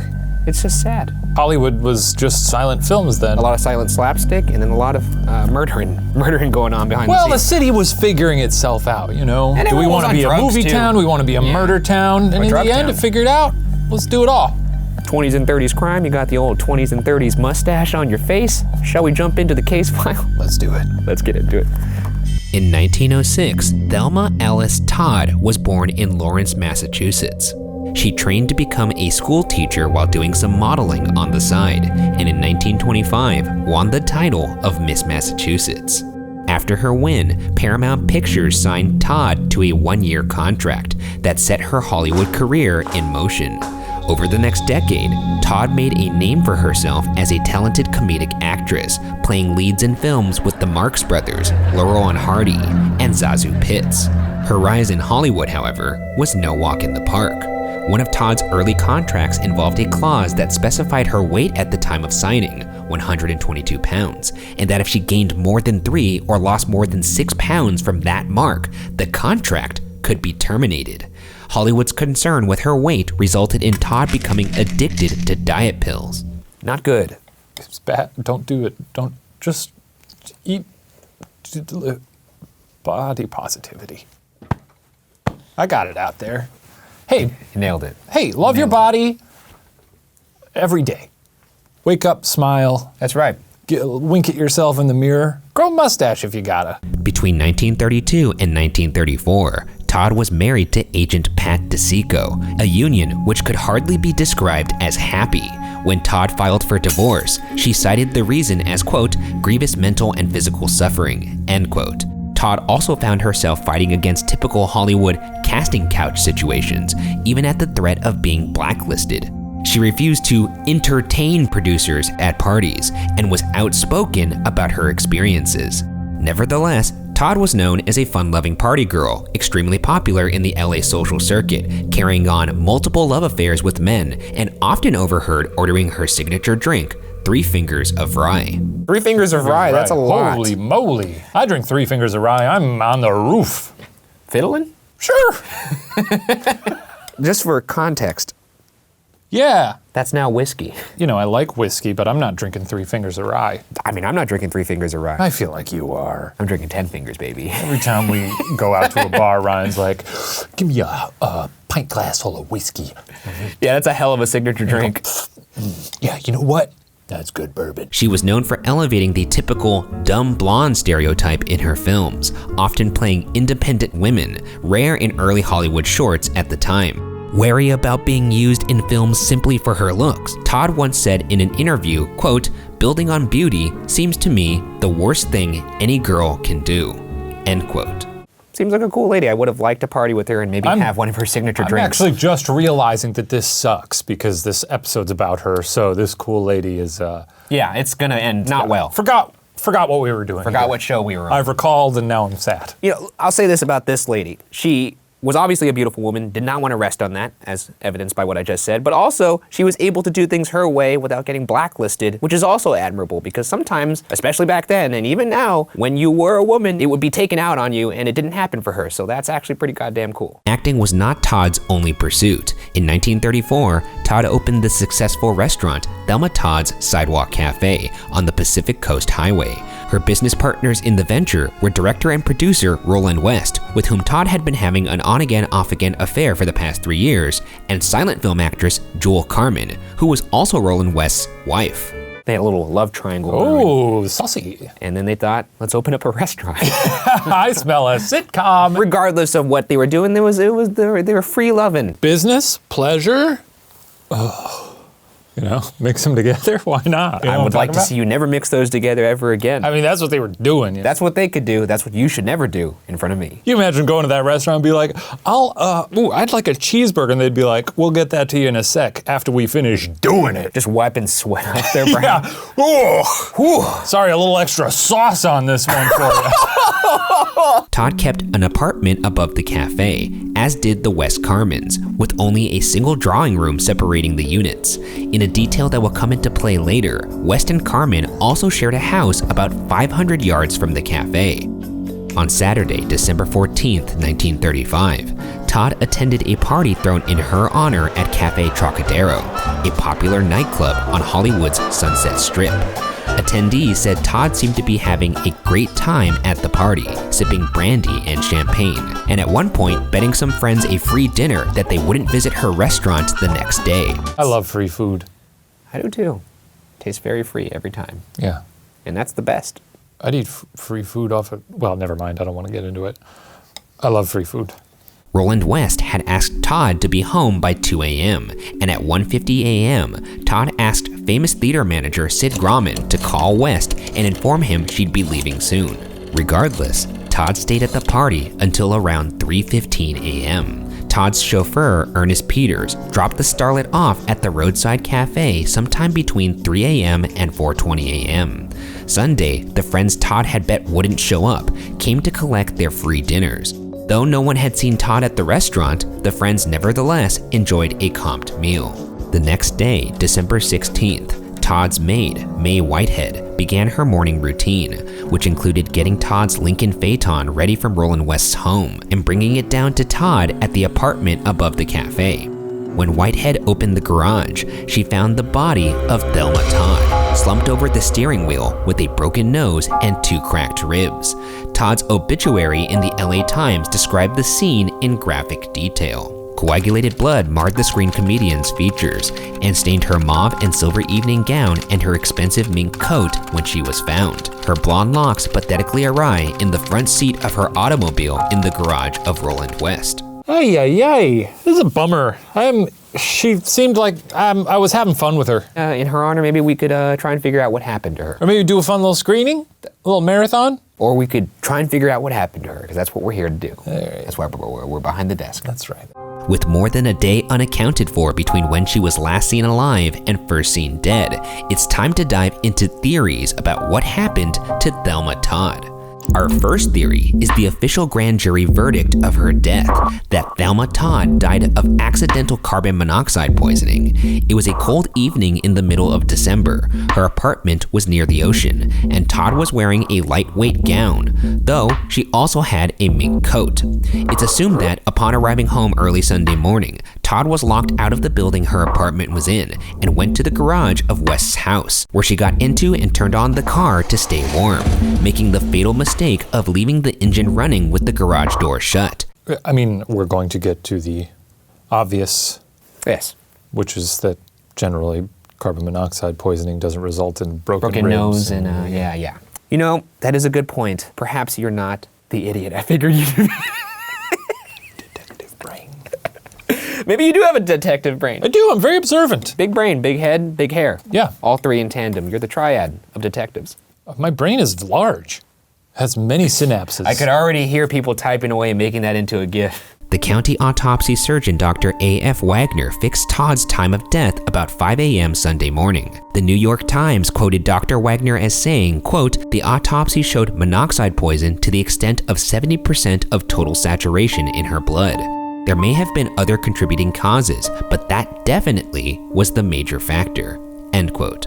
It's interesting Dr. Wagner mentions how there may have been other contributing causes, as there are some notable details that may point away from an accident.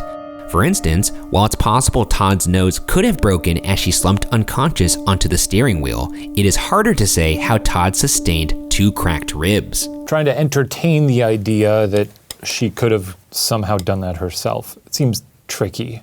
Maybe she could have fallen outside somewhere and then was like, oh, I'm That is so where my mind went. injured. Let me take a seat in the car. Oh, it's chilly, I'll turn the car on. I mean, was she potentially inebriated she was at this drunk. point? Yeah, it seems far-fetched. However I try to figure it, it doesn't work. I'm not sold, not buying it. No. Todd was also known for her interest in cars, and there was apparently a media campaign informing the public about carbon monoxide poisoning. It seems highly likely Todd would have known the dangers of running a car in a closed garage. There's also the question of how Todd wound up in the garage in the first place. Todd would have had to trek up the hill from her apartment to Roland West's garage. Her shoes, however, were not consistent with having walked 500 yards on uneven ground in the damp night. Additionally, when her body was found, her hair was still neatly styled for the party at the Trocadero, not as tousled as one would expect after walking through the reportedly windy evening air. This is what I meant about her not maybe taking a tumble, because she had heels on. The hill that she would have to walk up to get to the garage was substantial. Yeah. No dirt on her shoes, nothing on her gown that would suggest a fall. Her hair is still styled. It was a windy night. Seems much more consistent that she was placed in the car as Shady. opposed to getting there herself. Yeah. Especially in a drunken stupor. I know also though, sometimes the hair back then, very firm. Yes.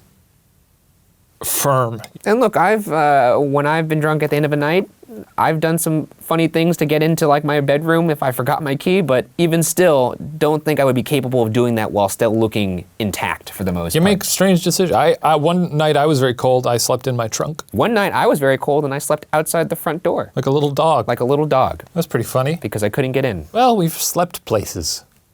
And I tell you what, my hair was very tousled. West himself seemed to think Todd's actions were a bit suspicious.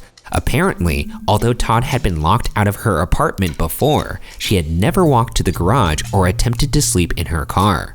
West testified that Todd was fully aware she could have woken him up to gain entry, even citing an example of one case when Todd had broken a window to gain his attention. Maybe I could see this. If you had messed up while drunk once before, you don't want to do it again. Yeah, like, oh, what a racket I made last time. Yeah. Roland was awful sore about it. Yeah. No window breaking this time. I'll go in the garage instead. Cozy up in a car, something that young Shane Madej even did. Yeah, You did not turn on the engine, though. I did not. Nor did you have broken ribs, as far as I know. No broken ribs, never broken a bone. Big bones. Hard to break. Long. Unless he's bluffing. Well, we don't know. You know? Yeah, you guys better look into this. Look over there, maybe. What about that guy? I don't know. I've never been accused of murder before. So. Yet.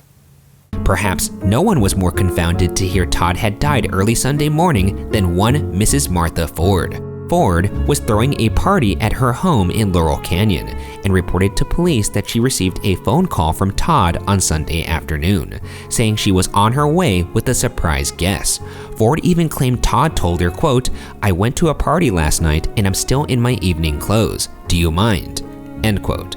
Ford put the call around 4 p.m., around 11 hours after the coroner pegged the time of Todd's death.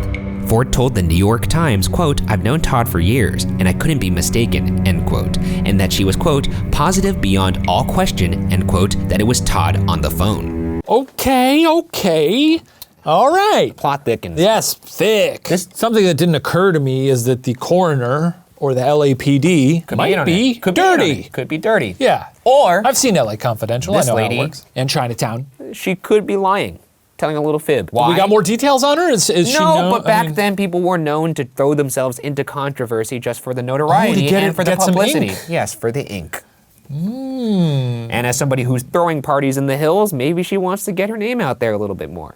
I like that nowadays they're like, let's steer clear of the murder stuff. Like Tom Hiddleston will date Taylor Swift for a week and they'll look like a couple of assholes on a beach wearing shirts. That's all they gotta do. Nobody's gotta murder each other to get in the papers, you know? Though if Tom Hiddleston did murder somebody, he would be in the papers. Can you imagine? Loki? Nah. I mean, there's a darkness in him. I don't think he's a murderer, for the record. Though a police officer testified that no phone records showed any calls had been made from Todd's property on Sunday, it's easy to imagine Todd could have used a different phone. Still, Ford's insistence on having spoken to Todd is not the only wrinkle in the timeline. Todd's autopsy found peas and carrots in the starlet's stomach, neither of which had been served at the Trocadero party.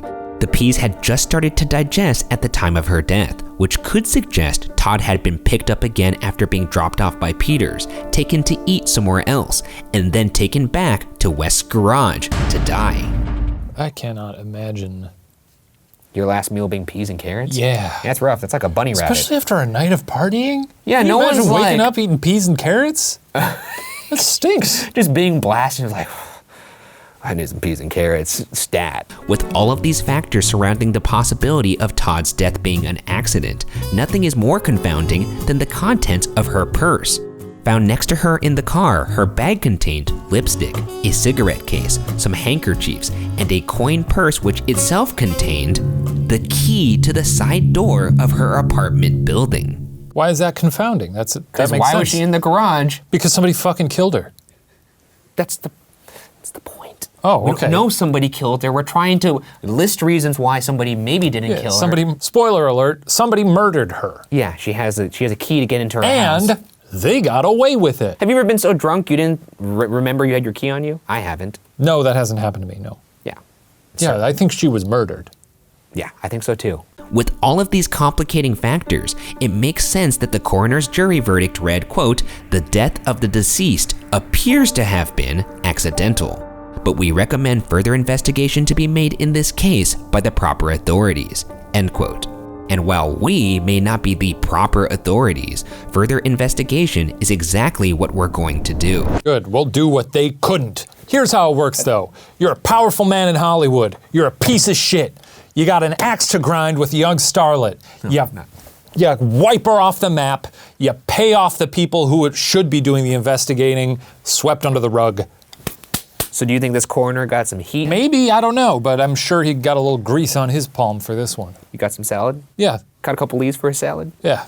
Couple of queens in that fat pocket of his. Yeah, I could see that. Yeah. Little bones in his graveyard. Sure. Yeah, I like that.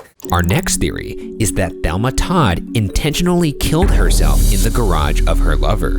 In addition to her having the key to her apartment building with her when she died, her chauffeur said Todd was unusually quiet as he drove her home that night. He reported that she did not ask him to escort her to her door as she usually did. One source also claimed Todd had received an upsetting message from an anonymous person on the night of the party. With her interest in cars, Todd would likely have known running a car in her garage would result in her death. This theory is, however, admittedly thin, and her actions had not aligned with self-destructive behavior around the time of her death. Her restaurant was a hot new success. She had recently signed a new film contract, and the trunk of her car was full of Christmas presents for family and friends. The host of the party at the Trocadero also said that Todd told her she was newly involved with a man in San Francisco. I know I listed a bunch of reasons why she would not commit suicide there. I will say this though, that doesn't mean anything usually. You don't know what's going on inside someone's head unless you actually talk to them, which should be a lesson to everybody out there. Me, I don't like talking to people I care about. That's my personal Wait, preference. you never talked to me? Yeah, Do you care about me? clearly. That's crazy because I don't care about you. Oh. Our third theory is, of course, that Thelma Todd was murdered.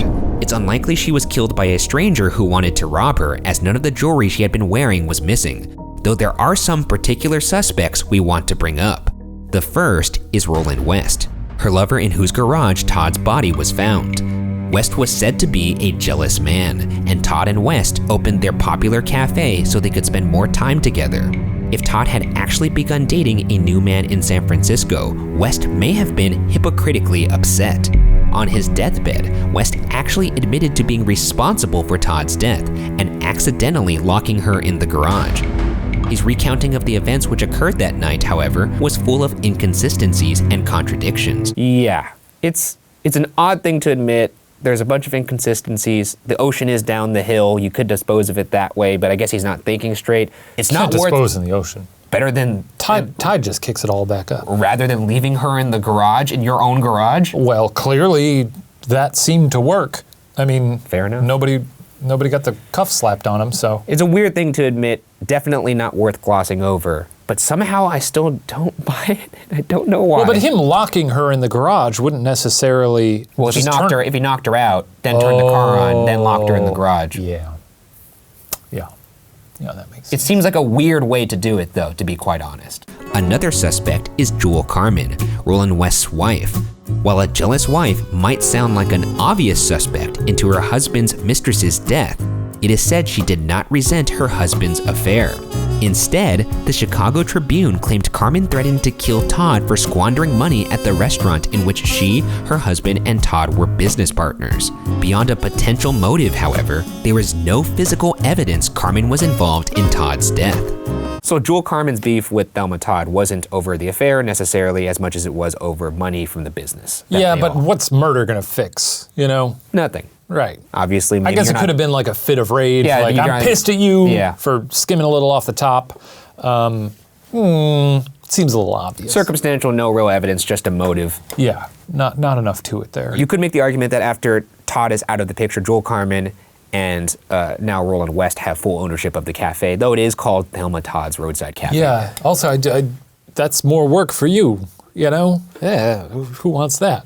Yeah. You know what? I'm not buying it. The third suspect in a potential murder is Todd's ex-husband, Pat DeSico, a self-described, quote, agent with underworld connections, end quote. Jesus, who describes himself as an agent with underworld connections? I do, generally. When have you ever slipped that into a It's casual on my business conversation? card. Agent with underworld connections? Yeah. Shame a day, agent with underworld connections. Nice to meet you. Let's talk about this Prius I'm trying to sell you. DeSico was said to have a violent temper, and his second wife, heiress Gloria Vanderbilt, described him as a brute with a bad temper who would physically abuse her when he was drunk. Not a surprise that DeSico shows up here, and not a surprise that he was a human garbage pile. Yeah, a flaming human garbage pile. I mean, if he, picked up a young starlet as his wife, knowing the system, probably not a nice guy. I can't think of a colder take than a guy who puts hands on women. Not a good dude. I called him a pile of garbage. Yeah, I know. That's what I'm saying. It's like, it's very obvious. Hot take? Hot take there. Hot take there. I don't think this guy's a good guy. The night before her death at the Trocadero, Todd ran into DeSico. Many eyewitnesses said their interaction seemed heated.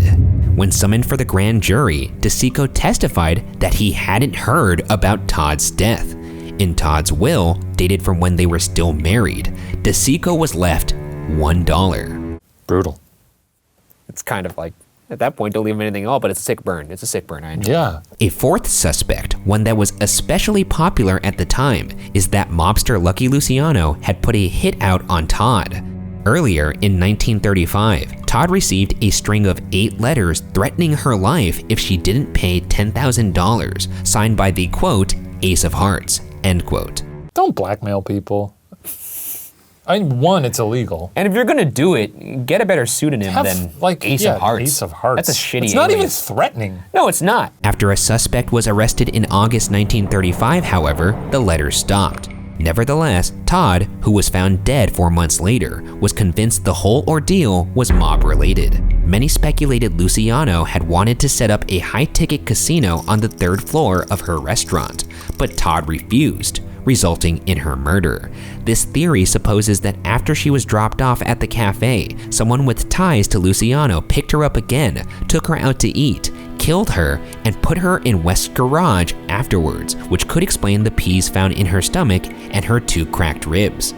While it appears Luciano left Los Angeles abruptly shortly after Todd's death, never to return, it should be noted that this entire theory is merely speculation. In reality, there is no evidence that Todd and Luciano ever actually met. Lucky, he's shown up here before, yes? He has shown up in a couple cases, Yeah, that's namely the Bugsy Siegel case. Yes. Oh, this guy got around. I guess if you're a mob man in early Los Angeles, Yeah, your fingers are in a bunch of different people pots. finger you for a lot of different things, huh? That's a verb. It is. That means what it Does, means. it does mean what you said it means.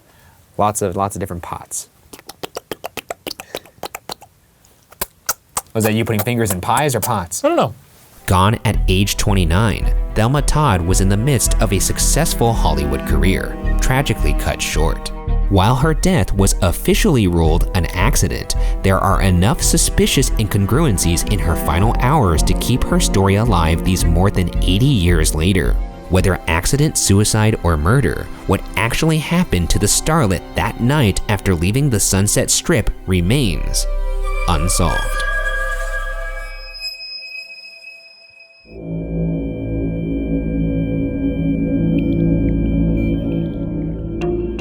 Out of all these theories, which one do you think is the most likely? I'm gonna go with, honestly, it seems like, to me, she was possibly assaulted and then placed in the car, maybe not very conscious. Car was turned on, that was that. I too believe it was murder. And if I had to say who it was, probably the ex-husband. But, I can't say that. Seems pretty cut and dry. Tough to end a sad episode, huh? It was an untimely end to an otherwise very cool lady. Yeah. And I guess we'll just leave it at that. R.I.P. See you next week. Hello and welcome to another edition of BuzzFeed Unsolved Postmortem, a show where we answer your most pressing questions about the most recent episode of BuzzFeed Unsolved, which was Thelma Todd. All the questions we're answering today came from you guys via our BuzzFeed Unsolved Facebook page, our BuzzFeed Unsolved Instagram page, as well as directly on the video on Bun. Hard to synchronize that when we're in different locations. Well, you know what? It doesn't even matter. And you know what? Probably people wouldn't have even noticed if you didn't point it out. You dummy. Well, I'm trying to figure out if I'm losing my grip a little bit here. What do you mean? Yeah, we're fine. We're doing great. I'm here with my good pal coffee machine again. Oh man, look who I'm with here. I'm with toilet paper. I always keep a roll of toilet paper on my bed in case I shit my pants. Shit the sheets? Unless I browned my sheets. Oh, by the way, just like last episode, you'll realize we're not in our normal studio because we are still practicing social or physical distancing in light of the pandemic that's happening right now. Safer from home. Well, I haven't stepped outside in 2 weeks, and I don't feel like it's taken a toll on me mentally at all. I'm gonna do my flowy dance, because I feel great. I'll do a little dance. We do a little flowy dance. Oh, I'm a noodle man. I'm a noodle man. Oh, and I'm the noodle boy. It's been a long week. Alrighty, let's move on to Thelma Todd, though. We're here to talk about murder. Yes, we are. But before we do that, actually, another announcement. Let's get into some fan art this week. I'll take the first one. This is a beautiful, it's a needlepoint, is what it is. Oh, wow. I believe. From Gab's Crafts on Instagram, but her real name is Gabby Landy. I actually remember, this has been out there for a while, I think, because I remember seeing this a while ago and being very impressed with it. The contrast in the shirts, I love the detail achieved by simple thread. You know, I'm always impressed by, a little thread and needle. This is some crazy work. I don't even know how you start this. Okay, here we go. This looks like a picture from, it doesn't look like, this is a picture from @ghastly.ashley.art. Her real name, though, is Ashley Lloyd. No relation to Christopher Lloyd, as far as I know. Anyways, she drew a picture of us in the field. We've got Ghost, we've got Mothman, we've got Goatman. And one thing I do want to point out here, by the way, sorry to cut you off there, but we really do have to admire the glutes on Goatman. That guy's got some buns on him. oh, that's very good. I didn't notice that at all. On the Bun Network. Yeah, this is where you come for all your buns content. And really wonderful. Let's move on to some questions, though. Thank you for the wonderful art. We'll do some more next week. Be sure to submit it. And we'll be sure to have very relevant talk to that Yes. art. Okay, let's go to Instagram. This comes from oat._.man. It's a little face that he's drawn in his handle. That's pretty cool. That's A always hashtag. funny. Hashtag postmortem, can we have a hair tutorial from Shane? It consistently defies gravity. Personally, I think it's aliens, winky face. I put this in because I wanted people to know that what I do is I take a shower and I put a hat on for 4 to 7 hours. And then I take it off. That's true, I've seen him do it. That's his routine. And his There hair you go. just poofs up like that. It's crazy. I And got a as lot it's of getting volume. longer- well, you do, and it has a mind of its own as of late. How are we gonna, when are we gonna get haircuts again, Ryan? That's another thing, I don't know. Are we I gonna don't know. emerge from this pandemic looking like Robin Williams and Jumanji? It's Yeah. possible. I'm not quite sure. At the start of this whole thing, I did get rid of my mustache, but it's coming back, and probably maybe I'll just grow a big beard too, or as big as my beard can get. Let's take it over to Facebook. This is from Yeah. Diego Label for the postmortem. Who do you think Tom Hiddleston would murder first if he was to murder someone? Who do you think Tom Hiddleston would murder first if he was to murder someone? I know exactly who. Well, I'd love to hear. You clearly thought about this question, so let's have it. Okay, the elderly. What now? Why? Why I would don't Tom know. Hiddleston murder the elderly? I don't know. I could see him being like, at an old folks home, like a nice orderly who visits with people, but then suddenly he just, feeds them rat poison or something. Yeah, that's the method. I just don't hear any kind of motive. If he were a murderer, doesn't he seem like that kind of guy? I mean, I guess so. I mean, I don't know if he would murder anybody. He seems like a nice British Oh, gentlemanly man. no. And what I'm saying, to be clear, he is not a murderer. Tom Hiddleston is not a murderer. But if he was, I think he'd kill the elderly. Well, now I think Tom Hiddleston, the first person he'd murder is you. I think he'd kill you now. Oh, I'd love to see him try. Hiddleston, try your darndest to murder me. Oh, I think Hiddleston would kick your ass. Hiddleston versus Madej. Leave your thoughts in the comments. Who wins that fight? Personally, I think Madej. Oh no, I almost said Madej. I think Hiddleston would win the fight. I think. Yeah, that's what I thought. Here's what I think. Hashtag Madej murked. That's what I think. Hashtag Madej murked if you think Madej would lose. And then hashtag RIP Tom Hiddleston. oh yeah, let's get that trending. That'll be great. Let's move to a question that's actually relevant to the case. From Facebook, this comes from Alexis Anastasia Caspers, hashtag postmortem. Ooh, it's a long one. Here we go. I'm gonna have to take a deep breath in. And here we go.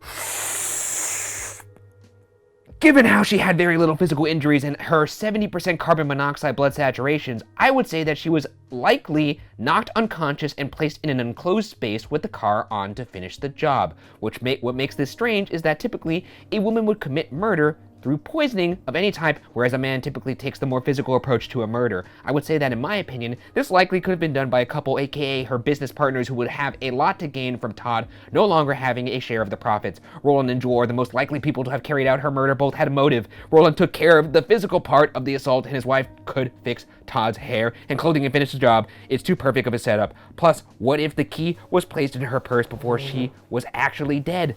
They were the only other people who would have had a key to the property. Wow. Actually, this is a hell of a theory. That is crazy. I don't know if you remember from the episode, Shane, but Roland West actually said he felt that he was responsible for Todd's murder, but then that was found to be negligible because his testimony, I guess, was very inconsistent.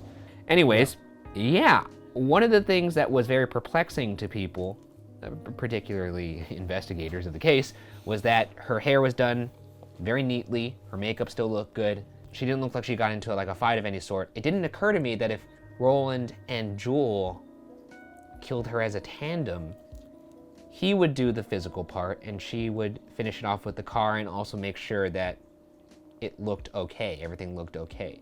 Possible, you still would think you'd find some kind of evidence of Jewel or Roland tampering then, but I think this is good work, Alexis. I personally have Roland circled as my number one suspect, but you know, happened a long time ago. So I think it was a good theory. Yeah, it's really commendable. Were you eating like peanut butter or something? Are you eating?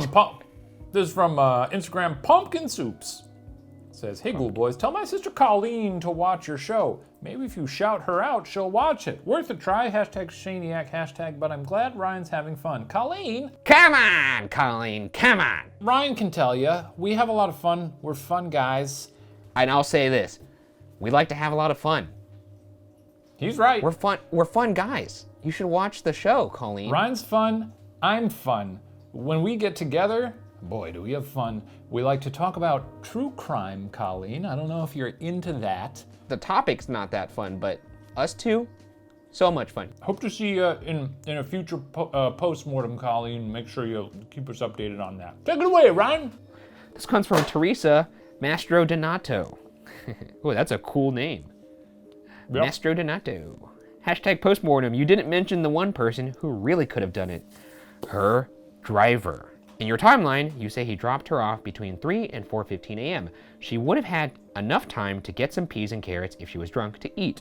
If she was so drunk, her driver could have assaulted her and put her in the garage, hoping that it would make West look guilty. That is curious. He was the last person to see her. My guess would be that he was vetted by the authorities at the time, because normally that's suspect number one, the last person to see the person alive, especially when said person is dropping her off at what would be eventually her last place. Maybe he fed those peas and carrots to her, or they stopped off somewhere on the way home. Maybe she was like, I'm really drunk. I need, as all drunk people say, I need some peas and carrots. Can we stop by a drive-through? Just a and every bummer of a drive-through. meal.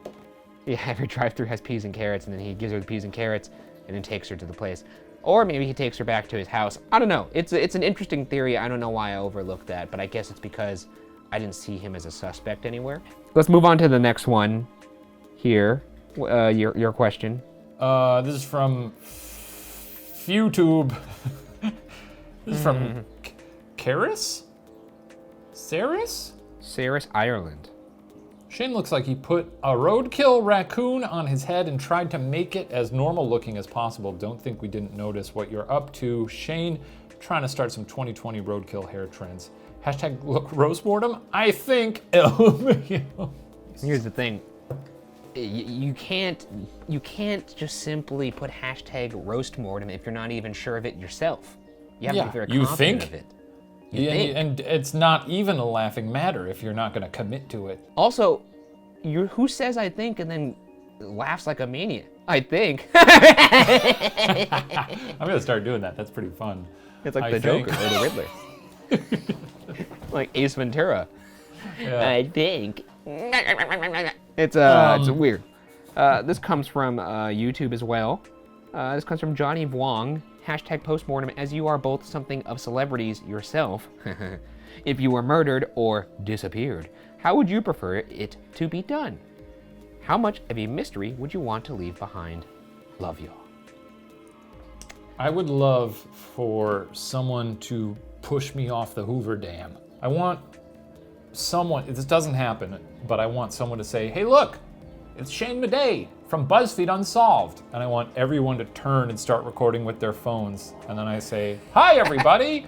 And then someone goes, go surreal. And then they push me off the dam, and then I'm done for. Here's what I want, and it's kind of similar to yours actually, weirdly. And I promise you, this is actually what I wanted before you said yours. All right, it wouldn't be the first time we've had a weird brain meld. Yeah, I would want me to be in one of those planes that could carry a banner, you know, like the banners in the sky. Ah, yeah, I love And I would want it to say, banners. hi, I'm Ryan Bergara. And then I want that person to A, either throw me directly into a volcano, which would be pretty sweet, but not as funny because no one would really experience the splatter. What I would like is for them to fly directly over the most populated pool in the United States, which is probably somewhere in Hawaii. And I would want them to throw me off the plane, screaming and flailing as I fall into a relaxing pool in Hawaii and have me explode like a giant blood bag all over people who got front row seats. I think that'd be really spectacular. Anyways, good question. We should move on here. Okay, let's go to the final segment. This is from Ashikaze? Ashikaze? I think Ashikaze sounds cooler. All right, on Instagram, instead of roast mortem, let's start toast mortem. For example, a toast to Shane, Ryan, and the whole Unsolved team for keeping us smiling every week, and a toast to the frontline healthcare service workers for all that they're doing during this crazy time. Also, a toast to Obi for being adorable, because how can you not? Sending love and virtual popcorn to you guys and everyone else out there. Now that is marvelous. Virtual popcorn. Sounds tasty. Not as tasty as real popcorn, but I was gonna say, now that's just as good. Good stuff there. Well, that was good. You know what? I like that segment. You know, wrap it up on a high. You gotta pick something to toast though, Ryan, and send in your toast mortems next week. This week I'd like to toast, because I've been eating a lot of toast. God damn it, I was gonna do that. You son of a... I got him. Are you kidding me? That's unbelievable. I love toast. In fact, I was gonna toast it. Well, I don't have any bread right now, and I miss toast, and I'd like to make a toast to the next time I have toast, which is hopefully mañana. I will make a toast then to everybody who is at home practicing social and physical distancing, doing your part in stopping and or not stopping, flattening the curve. You're not gonna completely stop the curve, but you know, everybody that is doing their part to keep this at bay. I'm gonna toast to all of you. Also, I'll toast to popcorn. You know what, for next week, send in some photos of you staying at home, not socializing with people, and losing your mind watching BuzzFeed Unsolved from the safety of your own home. Right, now hang on a second, Ryan, what's coming up this week on BuzzFeed Unsolved True Crime? What is coming up this week on Season 6 of BuzzFeed Unsolved True Crime Episode 4? Whatever's coming up this week, whichever episode is coming up this week, I'm not sure.